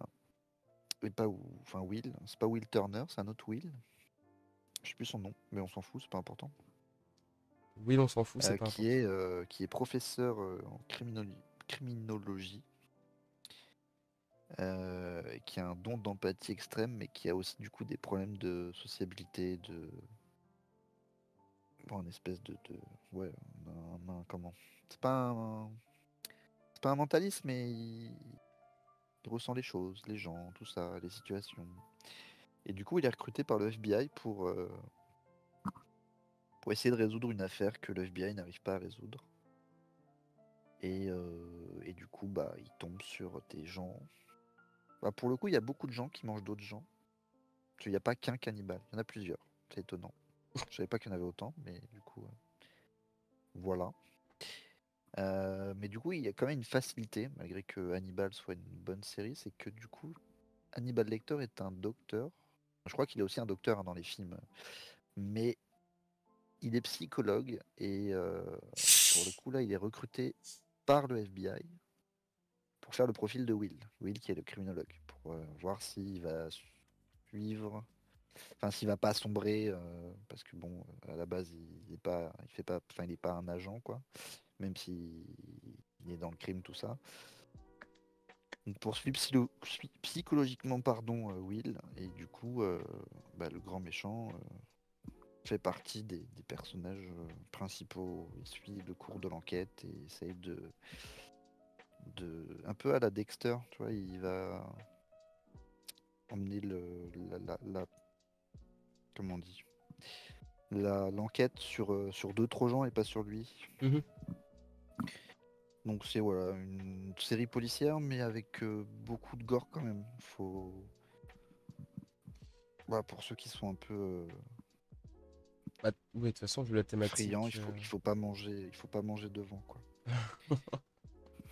C'est vrai que je fais le malin, mais j'avoue qu'il y a quelques séries là que j'ai évoquées qui m'ont un peu retourné. Bah, en vrai, rien que l'épisode de Terror 404 dont je parlais avant, il m'a un peu mis mal, hein. Peut-être que je vieillis, mais j'avoue que j'avais un peu l'estomac retourné. J'étais pas très bien après l'épisode, quoi. Après, bon, Hannibal, je pense que ça peut passer. Mais c'est vrai que non, le film, il se place où, du coup, par rapport au film? C'est une préquelle? C'est pas du tout lié. Ah! Ah ouais? Enfin, je crois pas en tout cas. Ah putain, Je te j'étais dis peut-être une persuadé. connerie. T'es Hannibal série sûr? Wiki. Vérifions ça. Parce que me fais pas une pivi à la fois qui me dit non, Ah non, si. le skin de Non, la fou. c'est un prélude de Dragon Rouge. Du roman Dragon Rouge. Ah oui, donc le roman qui a servi de. Coucou et Louis, ça. Le roman qui a servi de base au film, du coup. C'est ça? Ouais, c'est ça. Enfin, non. Non, Le Silence des Agneaux. Et avant, c'était. Oh, je sais pas. Moi, je m'y connais pas assez. Alors, il me semble que Le Silence des Agneaux est encore un autre. Ouais, c'est encore un autre bouquin. C'est la suite, du coup, de celui-ci. Donc là, c'est ce qui se passe avant Dragon Rouge. Dragon Rouge qui est un des derniers romans mis en film adapté de Hannibal Lecter. Mais je crois qu'il y a eu plein de films Hannibal Lecter différents qui se suivent pas forcément. Ok. Attends, est-ce qu'il y a une chronologie Hannibal Lecter? Parce que je savais que. Bah, j'avais entendu parler de la série. On m'a beaucoup conseillé la série à l'époque. Pour ce que ça vaut, une amie qui était extrêmement fan, qui est extrêmement fan du film, et même de l'acteur, ça l'a rendu fan de l'acteur au passage, j'ai oublié le nom. Si Euh, tout se suit, Elle tu as un m'avait dit que la série était extrêmement bien, extrêmement qualitative, que c'était un très très bon Euh, prolongement du film. du coup, ça se suit. Il faut regarder d'abord. Ah oui, mais non, parce que là, ils m'ont donné la chronologie réelle. Attends. Ta. Hannibal Lecter, Les origines du mal. Dragon Rouge. D'ailleurs, vraiment un Le titre très silence des mensonger, hein. agneaux. Ça s'appelle Hannibal Lecter, pas une seule fois que vous verrez ouvrir un livre, hein. Mais bon, Hannibal. ça on a l'habitude avec Hollywood et ses mensonges. Donc, ça se passerait quasiment au tout début de l'histoire de Hannibal Lecter. Ok, Vu donc c'est que, préquel. parce que tu as Hannibal Lecter, Les origines du mal, et ensuite tu as Dragon Rouge. Donc ça se passerait entre les deux films là. Ok. Stylé, en vrai, c'est cool d'avoir. Je suis plutôt friand, même si je connais pas trop cet univers-là. Je suis plutôt friand des séries qui étendent des univers de films d'horreur. D'ailleurs, en vrai, on est un peu des connards parce qu'on n'arrête pas de dire ouais, il n'y a pas beaucoup de séries d'horreur, il n'y a pas beaucoup de séries d'horreur. Mais on aurait presque pu faire un podcast séries d'horreur juste sur les séries qui reprennent des univers de films d'horreur, hein. Ça, je peux facilement en trouver 4, 5, voire 6 aussi, hein. C'est vrai. Qui sait, peut-être l'année prochaine. Alors, on va parler de. Est-ce que au moins je peux vous montrer une image? Parce que tout à l'heure, quand je vous parlais de ma Bully. série. De Bully. Il revient. Mais Bully, il commence à revenir à tous les lives, hein. Même quand t'es pas là, je te jure, il y a du Bully, ça me fait peur. Il me poursuit. Je vais au moins vous mettre une image pour que ce soit un petit peu. Tu parlais tout à l'heure d'une série de Guillermo del Toro.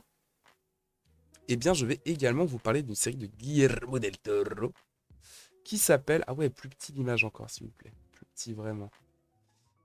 Tac. Qui s'appelle. Avec exactement 3 A. C'est Tac. pas des hauts. Non, non, c'était des A prononcés à l'anglaise. Tac. Ah, oula, oula, oula. Qu'est-ce que j'ai mal fait là? Ça. Voilà. Je vais vous parler du cabinet des curiosités de Guillermo del Toro. Et alors là, comme ça, si vous connaissez pas Guillermo del Toro, vous vous dites peut-être qu'il a un sacré melon quand même de mettre son nom dans le nom de la série. Mais non, c'est normal, c'est un pote de Kojima. Et oui, c'est exact. Si jamais vous êtes plus gamer que cinéphile, vous le connaissez parce que il est aussi dans le jeu dont on parlait juste avant, là où il y a Matt Mikkelsen, Death Stranding. C'est un bon copain de Kojima qui apparaît dans pas mal de ses jeux. Et c'est aussi d'ailleurs Guillermo del Toro, une personnalité qui pas inconnue du monde du jeu vidéo en dehors de Kojima. Il a travaillé sur pas mal de jeux et malheureusement aussi travaillé sur beaucoup beaucoup de jeux qui n'ont jamais vu le jour, qui ont eu des histoires assez dramatiques. Je vous invite à aller voir la vidéo 5 jeux faits par des réalisateurs disponibles sur la chaîne Cinco Cielo. Ah, c'est beau ça quand même, c'est beau, la transition est parfaite. Mais c'est pas ça qui nous intéresse aujourd'hui, c'est le cabinet de curiosité de Guillermo del Toro. Et après tout ce pamphlet à vous présenter ce très très très grand réalisateur qui a fait d'ailleurs Le Labyrinthe de Pan, par ailleurs, et un de mes films préférés ever, La Forme de l'eau. Je voulais absolument vous en parler parce que c'est pas lui qui fait les épisodes de cette série. Du coup. Non mais si, alors de ce que j'ai compris, c'est quand même lui. Ah oui, je voulais voir ça. Ah bah c'est marrant. Je l'ai conseillé en plus à mon coloc il y a pas longtemps. Parce qu'il arrêtait pas de. Et merci pour la virgule mise en avant, Nasgag. Il arrêtait pas de remater Black Mirror en boucle. Je lui disais, frère, il y a 1 milliard d'anthologies à mater, essaye au moins. Et celle-ci est très très sympa parce qu'elle est tout de même chapeautée par Guillermo del Toro qui, je pense, sert déjà de narrateur, évidemment. Ça reprend un peu la tradition instaurée par la quatrième dimension d'avoir ce petit narrateur qui nous présente chacune des histoires. Il y avait ça dans Chair de poule, je l'ai pas dit, mais c'était Ehrenstein qui présentait la plupart des histoires au début de l'épisode. Et c'est aussi lui qui forcément va apporter un petit peu sa patte. Tous les épisodes sont faits par des réalisateurs différents. Mais voilà, lui a travaillé quand même sur chacun, apporté sa patte, ses petits trucs, et sélectionné forcément. Et ce qui est fort dommage, c'est que je crois qu'il n'y a qu'une seule saison de souvenir. Une ou deux saisons. Mais que du coup, il y a une. Une, évidemment. J'ai fait mes recherches quand même. Hein. Oh. Alors, une saison. Donc, ce qui est fort dommage. Mais par contre, en termes de anthologie qui vous plonge dans des univers, des délires différents, ça se place là. Vraiment, ça se place là. Alors, ce qui m'embête, c'est que du coup, le seul épisode là que j'ai vraiment en tête qui m'a le plus marqué, dont je peux vous parler pour faire au moins le synopsis d'un épisode, bah, c'est peut-être l'épisode le moins horrifique de tous. Genre, même moi, je vous avoue, quand j'ai vu l'épisode, ce qui est marrant, c'est que quand j'ai revu l'épisode récemment, et ben, c'était le seul qui m'avait marqué. C'était le seul où j'avais encore des images vraiment fraîches en tête. Alors que c'est, ouais, vraiment l'épisode qui a le moins d'images, de thématiques, de trucs horrifiques. Genre, comparé à d'autres épisodes qui partent extrêmement en couille. Parce que par contre, la série a vraiment les moyens entre le fait que c'est Guillermo del Toro et Netflix. Il y a vraiment des très très beaux panoramas, très belles scènes, très très bonnes idées de mise en scène. Là, celle-ci est plutôt tranquille, puisqu'on va suivre le quotidien d'une jeune femme, j'allais dire au foyer, mais non, mais d'une jeune femme des années 80-90, je dirais même plutôt ouais, 80. Et une jeune femme, voilà, un petit peu lambda. Je dis pas ça comme une insulte, mais c'est surtout qu'elle le vit extrêmement mal de se placer dans cette classe très très très moyenne, sous tous les aspects. Genre, elle est mariée à un flic qui est l'homme parfait. Et je dis ça, mais vraiment, genre, c'est juste le mec, il est à son écoute, il est adorable, c'est juste, tu comprends pas. Tu comprends pas ce que font un personnage aussi parfait dans une histoire d'horreur. C'en est dérisoire. Et elle qui, par contre, est éternelle insatisfaite de vivre dans la classe moyenne financière, d'être pas assez jolie pour être remarquée par ses collègues, de ne pas être invitée assez aux soirées, tout ci, tout ça. Enfin, vraiment, elle se plaint de tout et de rien et elle vit sa vie comme une grosse misère. Quand elle parle à son mari est adorable, il a dit, mais si, chérie, t'as pas besoin de tout ça, t'es très bien comme tu es, patati patata. Je vois pas comment un film peut être parfait. Non, mais là, c'est pas forcément sur le côté du métier, mais c'est que, je vous jure, en fait, il n'y a même pas d'avis je dis pas je vais l'épouser. Je dis juste, en termes d'humain, l'homme est parfait. Vraiment, genre, toutes les interrogations que elle va se poser pendant quasiment tout l'épisode, même si je vais vous parler un petit peu de le truc horrifique qui arrive après. Mais toutes les interrogations, tous les trucs et tout, il va avoir les mots parfaits. Parce que normalement, dans une série, le but, c'est quand même que tes personnages, ils soient, tu vois, ils aient pas de réponse à toutes leurs propres questions. Sinon, la situation avance pas si ton personnage, il résout le problème en deux-deux. Mais là, le truc, c'est juste que elle est mariée à un mec qui lui donne toutes les solutions. Et je vous jure, c'est pas du manspreading. Hein. Là, pour le coup, vous verrez l'épisode vous-même. Vous comprendrez à quel point cet homme est tout sauf toxique. Et elle est là. Elle fait, ah non, mais tu comprends pas, je suis pas si belle. Ma vie, elle est affreuse. Ok. Et du coup, elle va finalement être invitée à une soirée de ses collègues. Parce qu'il y a une de ses collègues qui fait des trucs de vente. Là, j'allais dire Merde, comment ça s'appelle? Les tupperwares, mais c'est pas les tupperwares, c'est des produits de soins. Des trucs de vente pyramidales. Et du coup, elle invite toutes ses collègues, patati patata, à essayer les crèmes. Et elle, quand elle essaye la crème, ça lui fait une réaction horrible. Genre, elle commence à gonfler, avoir des plaques et tout ça. Et au lieu de chose tout à fait normale, arrêter de mettre cette fameuse crème et du coup laisser ça de côté, hein, malgré les effets bénéfiques qu'elle semble avoir pour les autres, eh ben, elle va continuer de se tartiner de cette crème jusqu'à, regardez l'épisode pour le savoir, jusqu'à une situation extrêmement extrême. Oui, il y a du vocabulaire dans cette, dans cette description. Extrêmement extrême. C'est pas mon épisode préféré, mais il est sympa. Ah, bah oui, t'as vu du coup, je t'ai pas demandé. Oui, je les ai tous vus, je les ai matés d'une traite. Eh, franchement, t'aurais pu m'aider. J'étais en train de me débattre là pour. Tu vois ce que je veux dire quand je parle du mari? me souviens pas. Tu te souviens pas assez? Non. Parce que je te jure, vraiment, j'ai rarement vu ça dans une série. Tu sais, en plus, c'est un truc d'horreur. Dans les trucs d'horreur, t'as toujours ce truc où... Enfin, t'as toujours ce truc. Vous imaginez bien le truc où, tu sais, tu parles à l'écran en mode « Oh non, mais... Oh, t'es trop bête. Oh, pourquoi tu fais ça? Oh... » Et là, c'est le contraire. Genre, vraiment, t'es en mode Bah non, mais la meuf, t'as juste à lui dire ça. Et il lui dit ça. Et tu fais « Oh, bah... Mais t'as loupé oh. un détail sur cette femme, Oui. elle est passionnée de taxidermie. C'est vrai qu'elle est passionnée de taxidermie. Alors, est-ce que j'ai omis ça parce que j'ai une petite phobie des cadavres et que ça m'a mis très mal à l'aise? C'est peut-être le seul moment de l'épisode où j'avais... Enfin, j'avais de la pitié pour elle pour tout l'épisode. Mais le moment où, du coup, on vous spoil la petite scène, mais quand elle est invitée à la soirée par ses collègues, elle va offrir un cadeau, du coup, à son hôte. Et elle lui offre un canard qu'elle a... Il montre tout le... Bref, vous avez compris, quoi? Non, j'avoue que là, j'avais un peu moins de pitié pour elle. Là, j'étais plus à la place de la vieille meuf en mode ah, ah, ah, un cadavre, trop cool. Yes. Toi aussi, t'aimes les animaux morts? Ah non, bah j'avoue que moi, tu m'offres un truc de taxidermie. En vrai, j'aurais vraiment réagi comme elle. J'aurais vraiment, genre, ah, on va le mettre loin. c'est... Ah, il est bien fait, hein. Il est Je savais pas quoi trop. t'offrir pour Noël, maintenant je sais. Murky Diver, c'est un canard mort?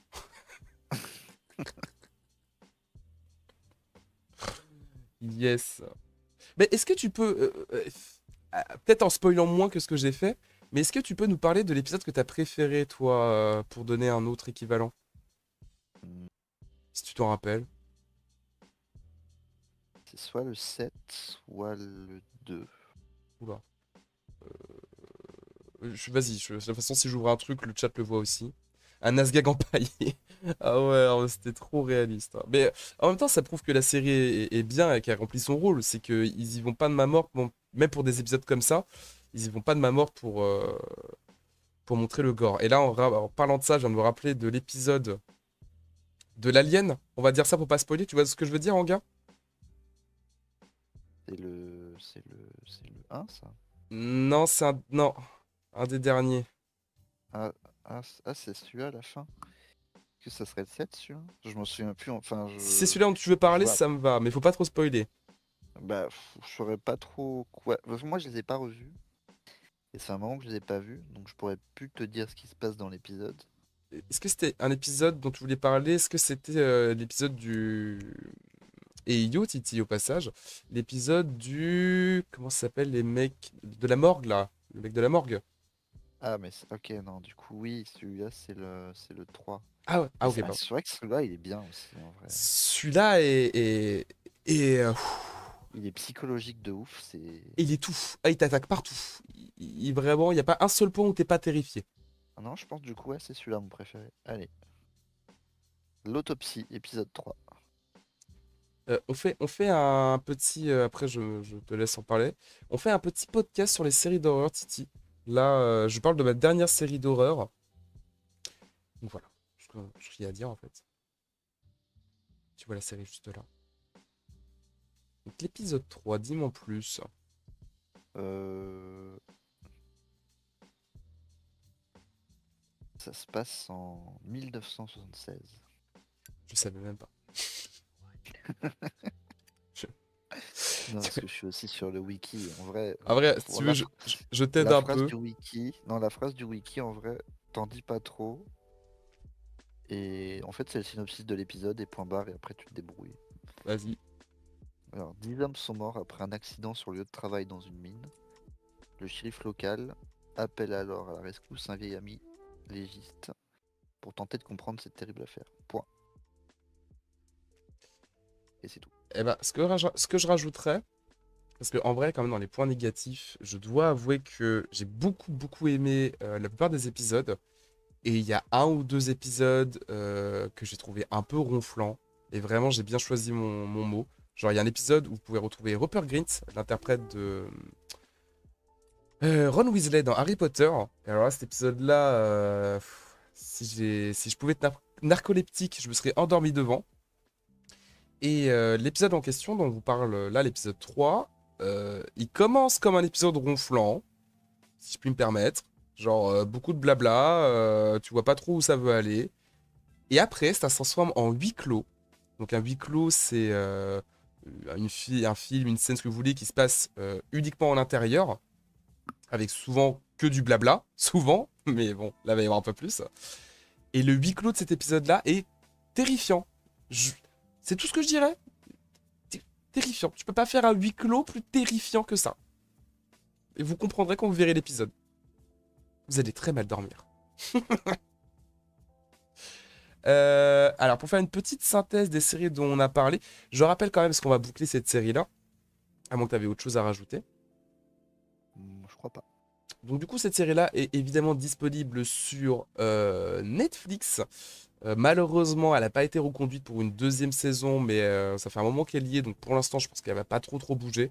Le gros nom de Guillermo del Toro, ça aide à maintenir une série. Et puis, dans tous les cas, vous pourrez la retrouver très facilement en haute mer. Non, ça disparaîtrait pas comme ça. Et je vous le conseille. Après, c'est compliqué parce que du coup, je vous conseille toutes les séries dont on a parlé ce soir. Mais si. Oh putain, arrête! Je te jure, arrête, ça me fait peur à chaque fois. Ah, je suis trop bon public, hein. Je. Arrête! Y a pas d'autres personnes qui ont eu peur dans le chat, là, je suis le seul. Moi, ça le fait parfaitement à droite et à gauche. Et à droite, il y a la fenêtre, et à gauche, il y a la porte. Bon, d'accord. Bon, bah, je sais plus ce que je disais. Mais oui, voilà. Alors, qu'est-ce que c'est ta dernière série? Il y a encore une série américaine, Mais c'est pas vrai. Quand est-ce qu'ils vont nous lâcher? hmm, très récente cette fois, 2017. Bon, bah. Et en même temps très vieille, parce que ça reste aussi un roman et d'anciens films. Je crois qu'il y a eu deux ou trois. Ouais, deux films peut-être. Ou trois. Mais il n'y a qu'une saison, 10 épisodes, donc on pourrait dire que. Je sais même pas. Enfin, il y a des films, je sais pas pourquoi ils en font des séries, sachant qu'il n'y aura pas de suite. Après, ça va, elle était pas non plus mauvaise, elle était plutôt bien. Elle pourrait avoir une saison 2 en vrai. À la fin, ça montre ah peut-être un truc. Mais pour l'instant, il n'y a pas eu, donc dommage. C'est un drame horrifique. Il y a Mhm. un peu de gore, sans plus. Ça, ça fait un peu peur, oui. Comment que ça Ça parle s'appelle? de The Mist. Ah! Je vois. Qu'est-ce que The Mist? The Mist est un brouillard, un Oui, mystérieux brouillard, une brume épaisse. Et globalement, quand tu rentres dedans, tu deviens fou. Voilà. La folie apparaît chez les gens qui entrent dans la brume. Donc n'allez plus dans les soirées brumes, c'est pas bon. dans les soirées. Ouais, pourquoi on a aussi peu de vocabulaire ce soir là? On s'est fait voler ou quoi? Les soirées. Oh mon dieu. Oui, les C'est pas soirées. les soirées. J'allais dire soirée mousse, mais non, c'est pas de la Oui, mousse. c'est pour ça en fait qu'on se fait avoir. On pense soirée mousse alors que c'est pas soirée mousse. Bah, n'allez plus en Je pense, soirée en tout cas. je pensais aux machines à fumer, mais C'est n'allez plus dans les. Mince, je vais pas dans ces trucs-là. C'est comment ça s'appelle? c'est tellement dur de pas parler de la soirée où on va travailler samedi là. Ah, bref. Un endroit où on fume quelque chose. Un fumoir? Oh, oui, mais tout le lieu, c'est t'y vas pour fumer. Quoi? Ça Non, existe non, bah ça? je sais pas. Oui, ça existe. Attends. Quoi? Mais je veux y aller? C'est mais si, attends, c'est très connu. Enfin, c'est algérien ou marocain. Ah, les chichas! Les chichas, voilà. N'allez plus dans les Ah. chichas, vous allez devenir Ah. fou. la, la chicha qui rend fou. On va la faire notre série au final d'anthologie d'horreur, hein. Entre les contes de la crypte et Chair de poule. Euh, c'est vrai. Que dire de plus sur Myst, hein, pareil. Bah, les gens se réfugient dans des lieux qui se ferment parce que la brume ne peut pas rentrer dans ces lieux-là. Donc, et à chaque fois que quelqu'un veut aller chercher de l'aide, enfin, ils essayent des stratagèmes pour essayer de revenir sain et sauf. Voilà. Tu m'as dit c'est une série en combien de saisons? Une. 10 épisodes. Et du coup, il y a la fin ou pas? Oui, oui, il y a la fin. D'accord. Il y a la fin du roman, parce que là-bas c'est un roman, donc c'est, je pense, la fin du roman. Mais ça, la fin te dit peut-être qu'il y aura une saison 2. Enfin, ça part là-dessus, mais il n'y a pas, donc Mais on est dommage. d'accord, parce que je crois que tu l'as précisé, mais ça vient d'un roman de King à la base. Ouais, Et il y a eu un film également. il y a eu 2 ou 3 films. Ah bon? Ouais, ouais. En fait, je sais pas si C'était, c'est... il y a celui de base, il y a eu un reboot il y a pas si longtemps. Je sais pas si c'est le Myst auquel je pense et j'ai pas envie de spoiler la fin. Il y a un film de 2007 et avant celui-là, il y a un film de 2024, mais je crois pas que ça soit la même chose. Non, il n'y a pas d'infos là-dessus. Il me semblait qu'il y en avait un vieux. Ouais, j'étais en train d'essayer de me spoiler la fin, mais en fait, apparemment, la fin change selon la version, hein. Alors, apparemment, la fin du film n'est pas la même que la fin du livre. Donc, je sais pas si la fin du livre est la même que la fin de la série. Je crois pas.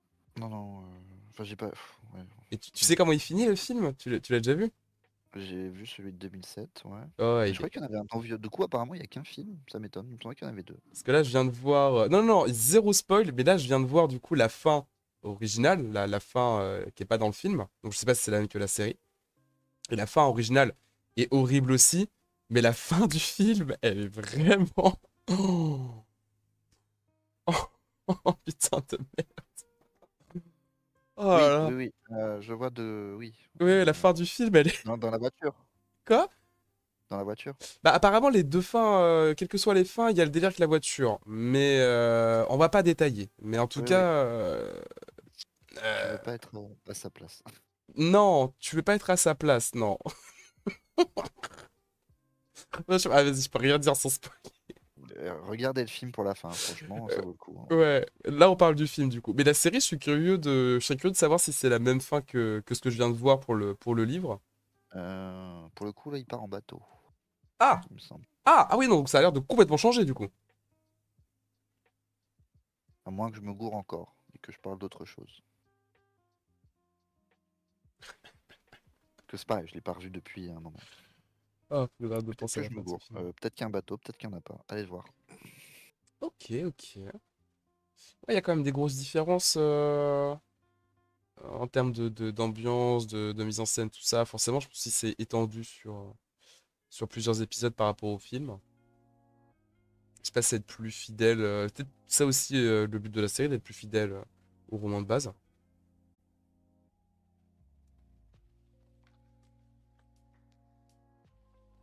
Voilà, j'ai Ok. fini mes séries. Et voilà.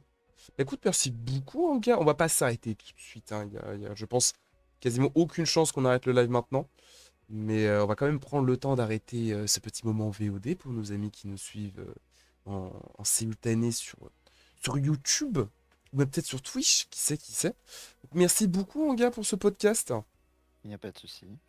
C'était au final moins décousu que quand on avait un max de notes. Et en même temps plus rapide. Peut-être que, ouais, comme tu disais, parce qu'on avait moins de choses à dire, j'ai Bah, essayé. après, c'est pas moins de choses à dire, c'est que là on peut pas dire des trucs. Alors que si on ferait un podcast sur, je sais pas moi, des séries comédie ou d'action, on pourrait peut-être plus facilement en dire. Je sais pas. Ouais, En même temps, c'est pour éviter le spoil, mais. étrangement, peut-être aussi, genre là, je me rappelle la plupart des séries dont on avait parlé la dernière fois, c'était que des séries que j'aime beaucoup. Mais à part Danny Phantom, tu vois, il y a vraiment pas de série où j'étais en mode, ah, mais ça, c'est un truc à voir dans sa vie, quoi. Alors qu'en vrai, là, parmi les séries qu'on a parlé, il y en a facilement deux, trois. Pour ça qu'on avait vraiment, vraiment pas envie d'en dire trop, parce que ça vaut le coup.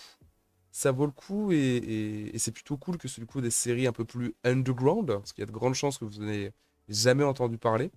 Vous n'aurez pas l'effet American Horror Story ou Walking Dead, où vous avez déjà entendu vos potes spoiler depuis des années. Ah putain, arrête! J'en ai marre que ça marche! J'en ai marre que ça marche. Pourquoi ça marche? Et j'ai essayé de le retrouver, je le retrouve pas. Des gros bisous, amis de la VOD. à la prochaine pour un podcast sur les trophées. Ouais, le mois prochain, je suis tout seul. Ça fait 2 mois que tu me supportes en gars. Donc, je m'isole le mois prochain. Et surtout, en décembre, on va très certainement faire 2 podcasts pour nos jeux de l'année. Ça va être très agité.